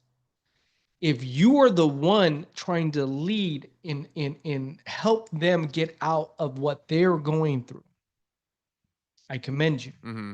because that takes a lot of strength. But you don't alienate the people that are also trying to help you. Mm-hmm. And that's what's happening. Right. So there's two sides of that coin, right? Like you can still, because I've noticed that to myself sometimes too. It's like I want to help people too, right? Mm-hmm. But some people, you can only help people so far. Mm-hmm. You have to lead by example, and you have to have people around that are even doing better than what you're doing. Mm-hmm. So you can have some good examples as well. Because everybody needs to kind of bounce, things off of other people from time to time. Exactly. To get a gauge. If, for example, yeah, let's say like, hey, I've been telling you, I've been trying to get sober, and then you're seeing me going around like to all these house music bands, staying up to 4 a.m. You're gonna probably be like, bro, how are you doing? Yeah, something like that. Because eventually it'd probably be like, oh, I probably would tell you like, oh, bro, fuck, I end up getting faded. But yeah, what do you expect to happen? Mm-hmm. Right. And, that would be a good response, right? What'd you expect to happen? Making it real simple versus you be around certain people who are toxic. They're going to be, oh, it's okay. It's okay. You know what I mean? Start making excuses for you. And you don't need to hear that. You need the accountability. Dude, that goes, there's so much to be said on that. Like if I'm hanging around a bunch of tweakers that have still been doing drugs and all the fucking chaos that comes with that and all the dirtiness and all the messiness and all the just drama. Yeah, please, bro. I can't believe that's where he wants to be right now after getting out of rehab. But I get it. He's running away from his family. He doesn't want to be around all that stuff. He's almost running away from his problems. The last thing I'll almost say about this whole story is that, so basically, if you want to know how Nick got out of rehab, it had been a year. Nick's cousin signed over, I think it's like the conservatorship or power of attorney to his mom. Nick's cousin had all the control. The reason why is because the family doesn't want to be in control because they can easily be manipulated by Nick. So as soon as the mom got back the conservatorship or the power of attorney, she was able to be manipulated by Nick. He's been in rehab for over a year. She said, okay, let's get you into sober living. We can either do it in Mexico or we can do it in San Diego. San Diego has more freedom because it's in the States, right? Right. Mexico, it has a bit less freedom, even though it's still going to a sober living instead of a rehab. Nick got his mom to sign off on, sober living in San Diego. Shows up there, first day, takes advantage of the freedom, goes outside, never comes back, elopes to Las Vegas, marries Kay. That's wow. Why did he marry Kay? So that his mom doesn't have the power of attorney over him anymore. That's what people are speculating. Let me put on my fucking jacket. It's cold as fucking here. But hold off on your response. I want to hear it. I want to see what the chat is saying. Jacob Wild, guy. Homies. The streets is talking. Jacob Wild. I just got to see what the chat is. I need to find a Valentine's gift fast. I just don't know what That is a little chilly, huh? Well, you know what's crazy? I was like, some homies in New York right now, like, they said they woke up, it was like 15 degrees. I'm like, oh, hell no. Damn, yeah, last night was cold, though. Was it cold in SD? A little bit. Yeah, it was fucking chill. It's been over. But my homies in New York, bro, it's like 15 degrees. I'm like, bro, that's on some other shit. What's the chat saying? I want to know what the chat's saying. Okay. I'm going to get this on the TV. So the chat is saying, damn, that's wild. That's one word for it. I don't think they did an interview. I think Nick just passed by. I don't know what Daniel's talking about. Oh, Drew says, y'all ever hear about that Mike Tyson and Cejudo interview with Nick Diaz that never got posted? Damn, no, I didn't hear about that, Drew, but that makes sense because Henry and Mike were doing interviews. Damn, Nick must have been in bad condition. Knows a lot of fucking details because he's from Stockton. Dude, Juno's like the word on the street type of guy. You feel me? Yeah, he's like, a word on the street type of guy. He got his ear on the ground for you. He's giving us like the rumor mill from like Stockton itself. Like this is the rumor mill from Stockton. It seems like. Damn, yeah, You should have him call in and get him on the phone one day. Maybe I could do that. A lot of these boys, I think some of them don't want that. But if you wanted that, maybe we could get him on the line. Someone else saying, Daniel saying, I think that's Kayla that wrote that. Why did they delete it then? And then Otto saying, about to head out to church class. I hope you guys have a great night. Shout out to fucking Otto. Otto got all the best vibes. Hopefully you guys are still on when I get back. I'll be lurking in the background. My man Otto, shout out to you, homie. Enjoy. Daniel the Freeman. Daniel the Freeman, where are you from, homie? Everybody drop your city in the chat. Drop your city in the chat, boys. I'll give you a quick shout out. Daniel says, like, it's been 30 minutes. I've been talking about it. Air Javi says, Nick was the fearless leader and everyone put him to the side when Nate became the man. Nick has always had obstacles keeping him from coming back and from moving forward. And this is what a lot of people want to do for Nick, and I'm not really of this right now. Nick needs to take full accountability. Nick needs to take charge of his life. We all have things happen to us. We all battle circumstances. Nobody's life is perfect, not even Mr. Nate's, because Air Javi is almost saying, like, Nick got thrown to the side when Nate became the man. Well, Nate's life hasn't been perfect either. Maybe Nate became the man because he stopped making excuses for himself and he manned the fuck up. He got himself a family. He locked in. And maybe that's what Nick hasn't been able to do for himself. And so, honestly, I'm not with no offense to Air Javi. He's been showing a lot of love. But I'm not with the Nick excuses anymore. I'm just not with it, bro. We all go through bullshit. People been through worse. I use the example of Joaquin Buckley, bro. His mom died when he was fucking like 13. His dad, who never raised him, also passed away when he was like 18. His grandma came down with ALS when he was like 20 or something like that. My years might be mixed up a little bit, but look at Joaquin Buckley. Should we say like, oh yeah, Joaquin, if his life were to fall apart, just make all these excuses? No, bro. He's not making excuses for himself. He's making the best of it. So everybody's been through shit in life. You know what I mean? Everybody. Joaquin had to become the man of his house when he was 20 years old. And he still made it to the UFC. Yeah, and I would say that, and shout out to Daniel from Belgium. That's crazy. And Chief Steele from Michigan. What's up, homies? You can be a fan, right, Daniel? You can be a fan because he said, I'm the biggest fan. I don't give a fuck. I get that, right? But it gets to a point where you don't, as his biggest fan, you don't want to be saying 2 to 5 years from now, like, bam, he's not even alive anymore. Mm-hmm. And what's happening is it's becoming so destructive that we're going to be saying, well, why didn't anybody see the signs? Why didn't anybody you always say hear anything? That. Well, you always hear that. Like with Junior Seau, I hate to keep bringing him up, but he had CTE and he shot himself with a shotgun. And people kept saying, well, why didn't anybody speak up when the signs were all there? Mm-hmm. And if you love somebody, you have to give them tough love. Mm-hmm. And we're just being like, we're spectators.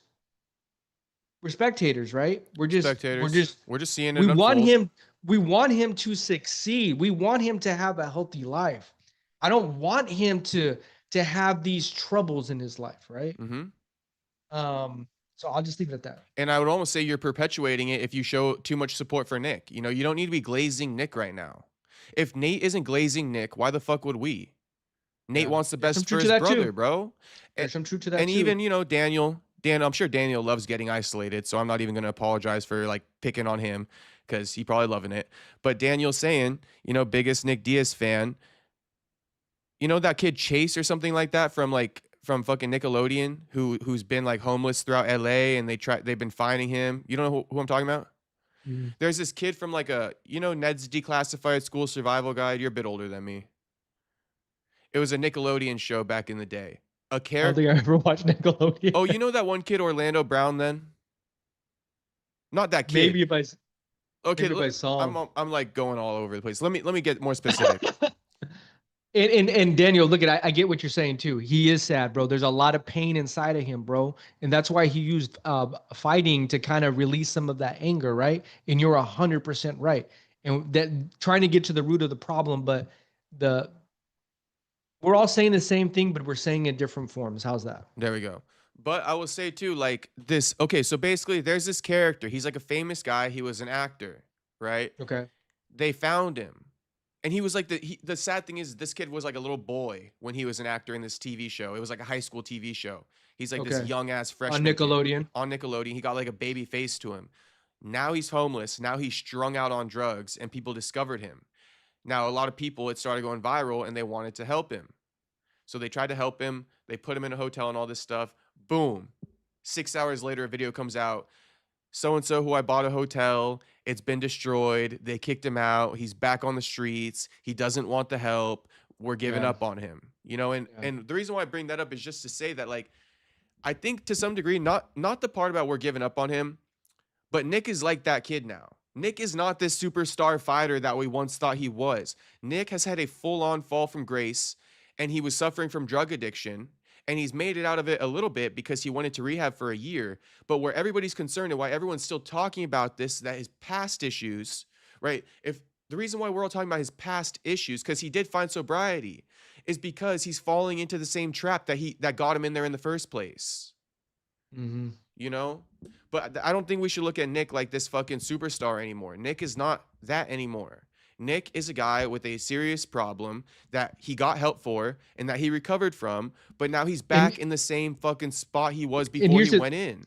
And here's the thing too, is like, you know, when you look at people that are fans, there's a lot of people that looked up to him, right? At times of their life where they're like, wow, that's an inspiration. Mm-hmm. You know, he speaks for me. He fights for me. Because Nick had that type of attitude, right? Like, I'm fighting for the regular guy.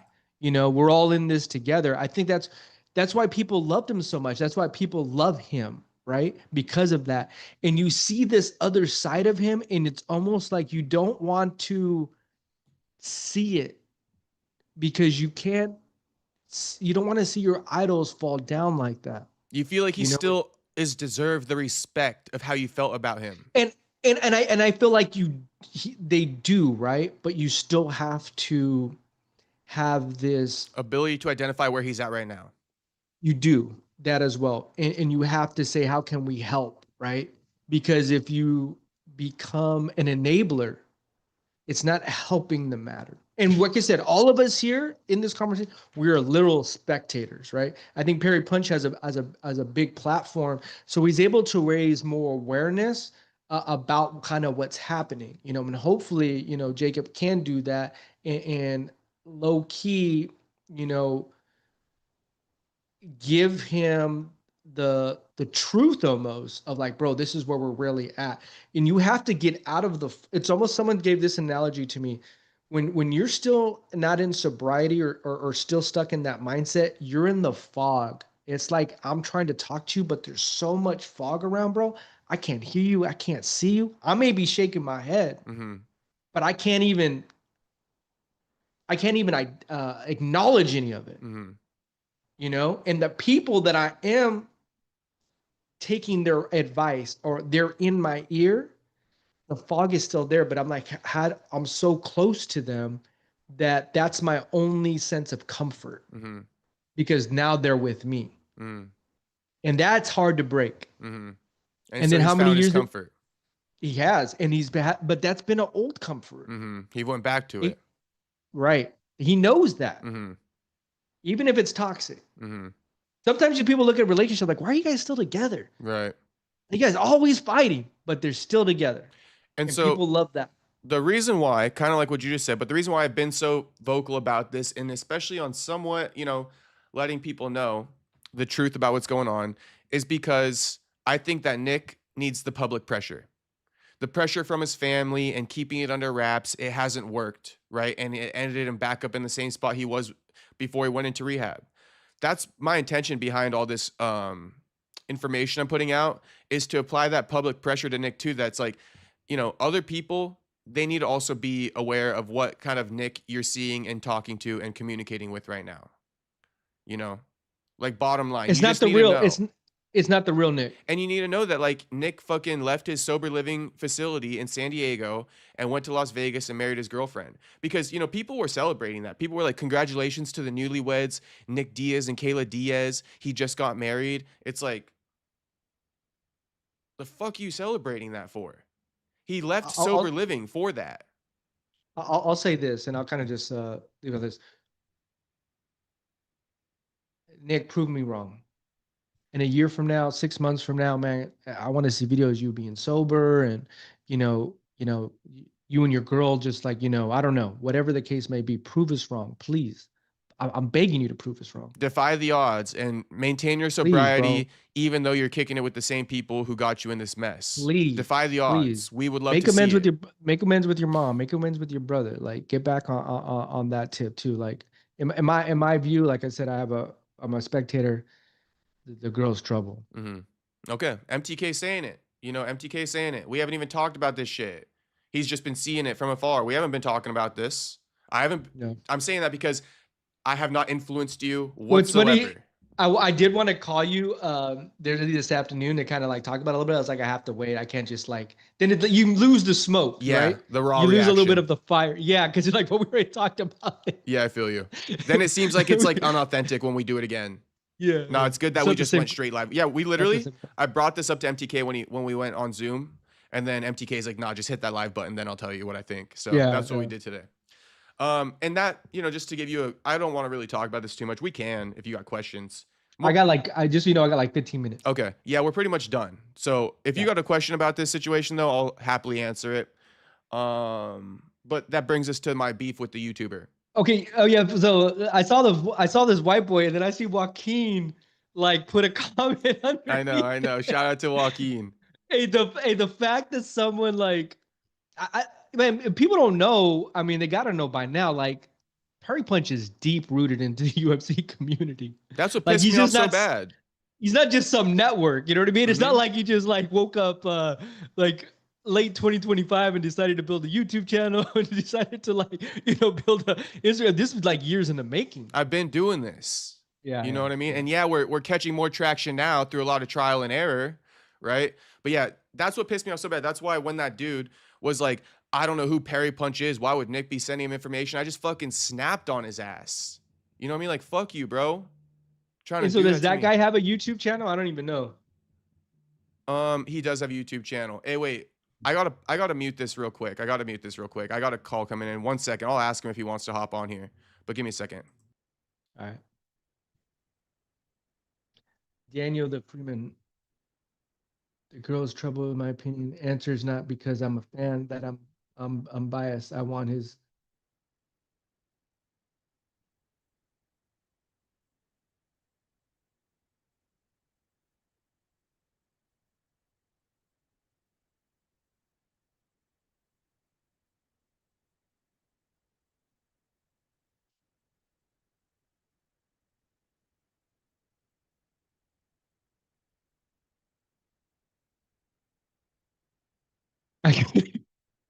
He didn't want to be broadcasted, so don't say who it was, please.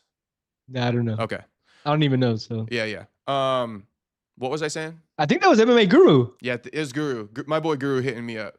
The beef. No, right? we're talking about. Yeah, so he has a YouTube channel. He got a YouTube channel, and no, he basically just went on there and he tried to fucking make me look bad, essentially. Even like the clip he used of me, like I've been giving out all this info. Like you hear the info I'm giving you right now, right? Yeah. He used like the most weakest point of me like admitting I was wrong about something and like try to use it against me. Like he didn't even take the info. He wasn't like, oh, Parry Punch has been reporting this and that. He like took the one time I admitted I was wrong. I didn't even admit I was wrong. Somebody in the chat was like, Jacob, whose side are we on? Last night you were on Nick's side. Tonight you're on Nate's side. And I was basically like, I'm on the side of essentially what's best for Nick. And what's best for Nick isn't being on Nick's side. It's being on Nate's side because Nate wants the best for his brother. And Nick is self-destructing. Right. So I said that. And then I was like, last night I hadn't spoke to Nick yet. So I was excited too, because Nick's fresh out of rehab. He's messaging me. So maybe I was speaking less responsibly than I should have. That's what the homie clipped off. And I'm like, dude, fuck you, bro. Like, fuck you to the max. And then you're saying like, I don't know why Nick would send stuff to Jacob. It's like, bro, you're jealous as fuck or something. Like you're trying to make me look bad. This is like a smear campaign. Was he trolling though? No, he was dead ass serious. Oh, all right, because I mean, I in my eyes, I thought maybe he's just trolling to try to get the views. No, and so this is I'll give you the straight up fucking juice. So I said like fuck you, like fuck you. You saw the videos. I took it to 100. I said fuck you. You want to be that way towards me? Then let's play that fucking game. Let's play that fucking game. You feel me? Let's run it. Jacob said pull up. Let's fucking run it. Yeah, pull up. You're jealous of me or something? You want to talk that shit about me? You could have fucking reached out to me before you made that video. You could have said, hey man, I see you reporting on all this stuff. What's going on with this? I'm about to make a video. I've been seeing your videos. Can you just give me some information? Where are you hearing this stuff from? How legit is it? Before I make this video. No, he just hopped on that bitch and started fucking assuming about me. And so I took it to a fucking 1,000. And this dude fucking ducks it. Straight ducks it. Wants no part of it. Scary as fuck. So fuck you again, bro. You know what I mean? Like, scary as hell. Tell me how you really feel. That's how I really feel. Scary as hell. You're the one who started this. You know what I mean? So I'm gonna finish it. Don't fucking come at me with this bullshit ever again, bro. Don't do it, because you're not built like that. I am. I'm built for it. You're not. And that's why I just had to make apparently clear, like abundantly clear. Like I'm built for this. Like all the smoke, put it all on me. Like I'm not running.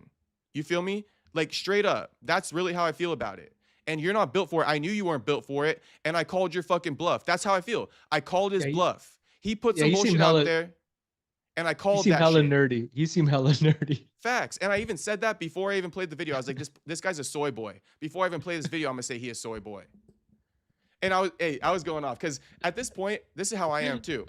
If we're enemies, bro, I hate everything about you. I don't like the way you fucking walk. I don't like the way you fucking smell. I don't like the way you fucking talk. So how you're saying he looks nerdy and shit like that, I was going in. I'm like, look at this motherfucker. We couldn't be more different. He got that perfectly combed hair and shit like that. I was like, that ain't me. I'm like, he got this little silver chain on, trying to flex. That ain't me. Now, that's not me necessarily hating on everybody who got a nice little middle part or like a fucking chain. But like I'm saying, if I'm against you, I don't like nothing about you. I'm going in on you.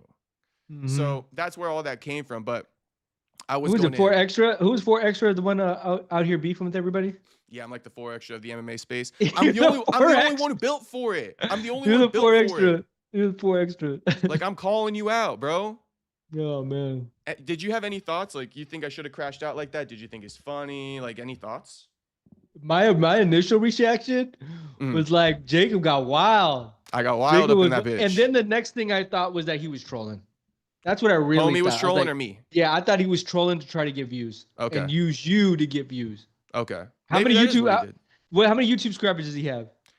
Like 5K? 10K? All right, that's decent. He's doing good on YouTube, though. He's definitely doing good. Then. All right, that's decent. Okay, then there's a little bit something more there. I don't think he had to clout chase off me, to be honest with you. Okay. Yeah, I don't think if you want my opinion, I didn't think that was what he was doing. I think my opinion is that he was jealous of like my reporting, and he was trying to compute, like he was almost like, why is like Nick Diaz talking to him like on some like sissy ass shit? Yeah. It's like, dude, don't worry why Nick Diaz is talking to me. Just fucking report what I'm saying. Like, what does it matter who Nick is talking to? You know what I mean? And then also, I figured I knew he was hating. He tried to do a 60 Minutes on you. Yeah, and he tried to pull like, hey, our investigative reporter just came out.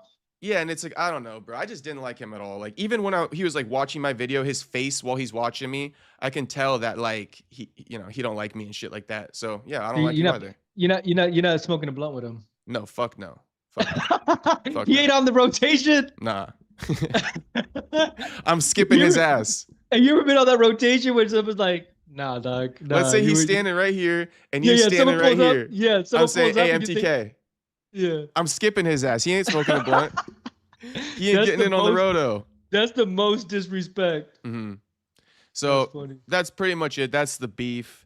And you know, people are saying like, "Oh, you should have been more chill and stuff like that." But for me, I'm like, bro, let like, it listen, come out. Let it come out. And it's like, bro, like I keep telling you guys, like I'm built for it. Like I can handle the fucking attention or the backlash or whatever it is. Like I can handle it. So that's why I go and steer into it. Now, a lot of other people, they can't handle it. You know, so yeah, don't do it necessarily. But if you can handle the fucking pressure, then I don't see anything wrong with doing what I'm doing. No, not at all. You know what I mean?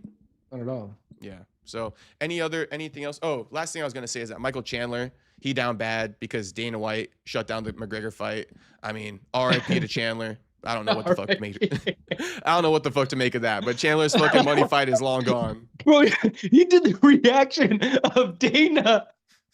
I was like, dog. Ariel kind of did him dirty. He played that fucking clip and then he's like, all right, Chandler, dog, that was dirty. Yeah. That's like watching your ex getting. That's like what's happened with Adam 22. Mm-hmm. He's supposed to be fighting the dude that banged his girl. Yeah, that's this Friday, by the way. Yeah. Who you got in that? I can't, bro. Fuck Adam 22. Yeah, that's right. You're always like, fuck Adam 22. That dude's gonna whoop Adam and still fuck his girl that same night. It's gonna be fucking so like dirty. That's crazy work, bro. The way I've been kind of saying it is, I'm like, bro, he already fucked Adam's wife. Adam put him on the map, bro. Adam's goofy, but he's gonna be even more goofy if he loses. Bro, he's losing, and he's gonna sell that. He's gonna sell. Oh, I got knocked out. Either way, he's gonna sell it, right? Either way, he's gonna sell it. But you know, Adam 22, he built for it too. He can take the good and the bad, and that's where why he is where he is. He's all in on that. He leaned into it. I mean, bro, his girl got. I mean, that you can't top that. No, I mean he's too into it. If you ask me, exactly. He's doing too much for the views with the fucking cucking. Bro, but Michael Chandler just like. He's the dude that keeps going back to the girl that keeps on cheating on you. Yeah, I know. It's sad at this point. It's like, bro, you can let it go. It's because he thinks he's like this guy who's above fighting the normal guys. It's like, Chandler, you need to go back in line and fight whoever they tell you to. Like, you're not that special that like you think you are. You know, and honestly, like, no he's not a bad fighter. He's not the worst. No, he's not the worst. Like, he is scrappy. Give him a bottom top 15 opponent, he'll probably get a win. 100%. But the problem with Chandler is he wants the top 5 every time. Yeah. See you at the top. No. See, he wants a dime, but he keeps on getting. He wants that dime that keeps on cheating on him and just kind of gives him a little bit of play. Mm-hmm. Oh, she texts me. Come over. She never pulls up. She never pulls up. And like a month later, you know, he gets another little like, "Hey, how are you?" Like something very subliminal. Nope. Yeah. Nope. I know. So Chandler, you know, stick with the 5s. Stick with the 5s, the mids, the 7s. All right, they're gonna treat you a bit nicer. Yeah. You're gonna be happier in the long run. That ship done sailed. Yeah. So I don't know. R.I.P. to Chandler. I guess we can end it like that. Shout out to everybody in the chat. James still did say Castro took it to 1,000. Ha ha. So yeah, I took it to 1,000. Actually, I thought you should have even went off more. That was my reaction too. Yeah. Well, I did. Last night I also went off more. I was bodying homie. You know, I here, let me play it for you. I need to see that MMA guru version of you just losing it. Go watch. So I posted an hour-long video. You can kind of see the whole thing in its entirety. As you progressed? Yeah. But actually I'm not going to play it on here. It's kind of like cringe for me to do that. But play the just like the first 5 minutes of my stream. Isn't it funny night. when you try to watch yourself back, like when you're like emotionally charged, like I'm like, yeah, I'm a cringe. I don't want to play it. But play the first 5 minutes of my stream last night. I started it off with because you know how I said in one of the videos, I was like, I'm trained to go. I'm trained to go right now.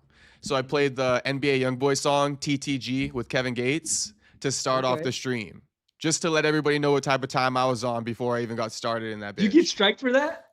You don't get striked. It just kind of demonetizes the live, and then you can edit it out later, so you can remonetize it. Oh, really? Yeah. So you're fine if you play like music and stuff. It doesn't strike you. It just you can't make money off of it. So there's really no point. But and then this weekend, you and Joaquin are doing a live 324 reaction. Live 324. That's pretty epic. Fight companion. Yeah. So he'll be with me pretty much from like the first or the second fight. Yeah. Tell that homie to jump in the chat. Okay. Yeah, I'll tell the Joaquin. The one that was Colin. The white boy. No, the white boy. Oh, bro, he ducking it. He doesn't want it. He's not. The bottom line, he's not built for it. You can just tell he's not built for it. So listen, bro. He's not leaning into it. No, he's not leaning into it at all. He even was the first to stop commenting back to me on Instagram. So he clapped, and then he kind of like. Yeah, like super sad. The thing is he's so wrong. It's unbelievable. And if he were to try to clap back, there's nothing, like, he can't really clap back. He was completely wrong. Even as yesterday unfolded, where he questioned me for announcing that the Diaz brothers are beefing. Then Nick fucking announces it himself. He was clearly wrong. Let me ask you this. What if this scenario would have happened, like that one dude, the little Kevin dude? Yeah. What if he did something like that to you? How would you react? Would you like react, or would you just like, dude, shut the fuck up? We did argue a little bit last year, if you remember, on like Instagram and shit like that, because he was like, he corrected me on something in the comments. But the difference is like, look, if you make a video, here's the thing: if you make a video and you question or try to discredit my work and my reputation and my integrity, you're gonna get fucking bodied, bro. You don't do that to someone. You know what I mean? In this game, you're gonna go full bore on them. 100,000 full bore. Full bore. Demon time. Demon time. Whatever you want to call it. Because your reputation and your credibility is all you have as a journalist. And he came in and straight attacked that for no reason and then made the same video I made. It's like he studied everything I've been talking about. Then he decided just to like discredit me, to big up himself. So when you do something like that, yeah, you're getting fucking really bodied. Now, if you diss me about some bullshit, like telling me that like my favorite fighter sucks or something like that, bro, I don't give a fuck. You know what I mean? Just don't fucking come at me and question my credibility. Like, you're fucking wildin'. And you never even hit me up. You're just making assumptions. I have a feeling that this year, this will be one of many people coming after you, which is good though. Yeah. No, I think so. You're ready. You're ready. I'm ready for it. Like I said, put it all on me. Yeah, put it all on me. I think even up to this point, I'm journalist of the year. Or call me. Up to this point, 21 days in. He did one of these. He did one of these. Like, dog, just so people know. Just so people know. People know. I just gotta pop my shit for the one time. Flip that shit, bro. That will go viral right there. People will be hating on you in the chat so much, bro. Your comments will get flooded with hate. But shit, that Nick Diaz story, the biggest story of the year so far. I've covered it from beginning to end. And if I'm not journalist of the year, I'm 100,000% most definitely streamer of the year. 21 days into the year, I'm streamer of the MMA community of the year. And then I got Joaquin coming on the live stream this Saturday. I mean, boom, we keeping it going. I love that. We keeping it going. Streamer of the year. We got MTK back. I'm gonna drop in the chat for that one for sure. Drop in the chat. Now let me say this to you in front of everybody on the chat right now. But then we're gonna also just chit chat for a little bit after. Everybody, even though you were gone for 4 weeks, several people in the chat were asking about you, demanding you to come back by popular demand. So I want you to know. I want you to know. I was missed. Yeah, and that, you know, it's not like I was like talking about you all the time. So it actually was like even more validation that like, shit, you haven't been talked about in like a month. And they're like, yo, when are you going to do that podcast with Homie again? Hey, what happened to MTK? That's what they asked. And so they like the dynamic. Okay. Yeah. So I'm just letting you know that like the boys in the chat, they were asking for this. So I hope you boys are happy. We got MTK back in the building. Okay. And shout out to all you guys who didn't fucking forget about him. You know, some real ones in the chat. Shout out to the usual suspects. Yeah, some real ones in the chat. I think they like us, you know, going back and forth a little bit. Shout out to Universal Banks. And so, yeah, shout out to everybody in the chat. Still angry, LOL. I'm good, homie. I'm Hey, just any explaining it. hey, but any hood news to end it? Any Blueface news? You've been watching any of Blueface drama, bro? I haven't been watching too much. I got to get Bro, caught up on it. That dude was wild. He always arguing with like his baby mama or something. Bro, I saw this one clip where he called his baby mama for like his Xbox fucking sign-in password or something like that. And then they just started arguing over the phone. Oh, it was where she announced he's got a baby with her or something like that. Dude, this fool was just wild, dog. Mm-hmm. Dude, that should be a goal for this year. Get Blueface on the stream with you. Shit, maybe. We'll see if I can do it. That would be epic. I'm just gonna keep running up these numbers, and I think we'll get there. I think the numbers will get us there, and everybody in the chat will get us there too. A journalist of the year, 1 month in, it's a wrap. They love it. See, they love it.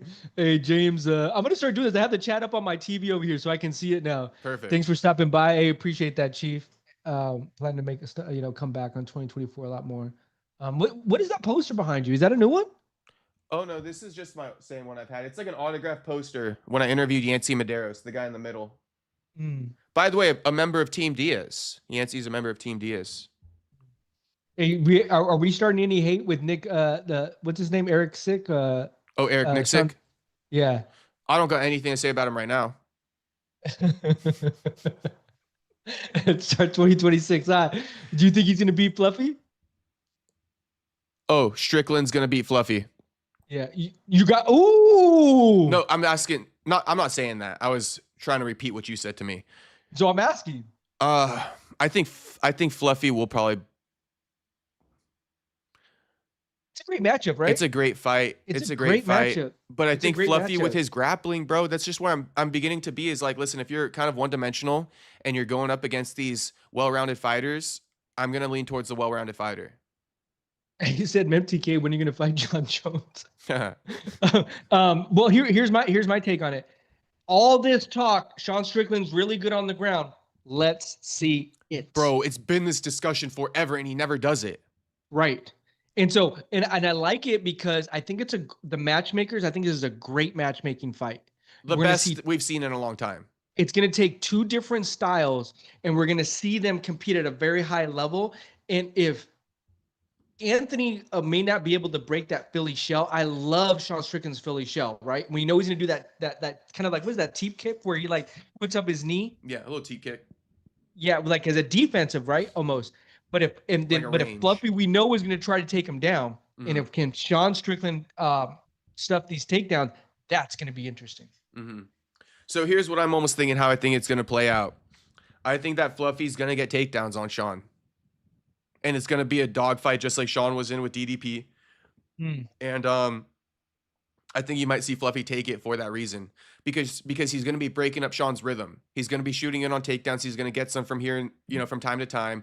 Then they're going to get up. They're going to strike. It's going to be fairly even, right? But what's going to be the stealer of the rounds is Fluffy's takedowns, mixing in 1 to 2 takedowns 100%. around with it being even on the feet. Because, Sean's very good on the feet, but also so is Fluffy. So I'm imagining it's going to be fairly even, just like it was with DDP and Sean. But what was the X factor? DDP pushing him up against the cage and getting takedowns. Yeah, and DDP had multiple assets in his tool belt, right? Right. Like it wasn't just one thing. We know what we're gonna get with Strickland. I don't want to say a one-trick pony. He's like a three-trick pony almost. Like, you got 3 things he does really well, but outside of that, that's all we're really gonna get. And it's a great style, though. Yeah, I'll try to end it with this, which is Sean needs to take a page out of Peter Yan's book and offensively wrestle. You can't just have this defensive mindset and then so let's defend the takedown so we can keep it on the feet. No, bro. You need to offensively fucking wrestle. Yeah. You need to. Yeah. Look at Peter Yan versus Merab. It's clear as day that worked. That worked. How do you say that? Like, it worked wonders for Peter in the fight. Offensively wrestling. He beat him at his own game almost. Right. And then when it went back on the feet, now Merab's confidence is shot. Yeah. So Sean Strickland, offensively wrestle, homie. The defense, it's not going to fucking cut it. You need to fucking offensively wrestle and keep it close on the feet. All right. That's the stream. Shout out to everybody who watched it. Shout out to the chat. Shout out to the streets. Shout out to the streets. I'll see you boys tomorrow, all right? We got MTK back. We'll see you boys tomorrow. Shout out to Prime. Shout out to Jew. Shout out to James Pond. Shout out to Air Hobby. Universal. Yeah, Steel. Universal is Prime for the record, just so you know. Okay, Prime. Yeah. Everybody. Otto. Yeah, James Steele. Daniel. You know, everybody with the good vibe. Shout out to you guys. Make sure you subscribe if you're not subscribed. Like the stream if you haven't liked it yet. Shout out to Scott. Shout out to True Silence. Okay, you guys know who you are. Tony Sal. Juice Man. All you guys. We'll see you guys tomorrow. Miata Boy was in this bitch. Yo, was there something on your tongue? He goes, what's on his tongue? It's an old chat. I'm scrolling up. I don't know if he was talking to you or me or what the hell he's going on. Okay. Peace out, boys. We just dropped acid. Yeah, we'll see you.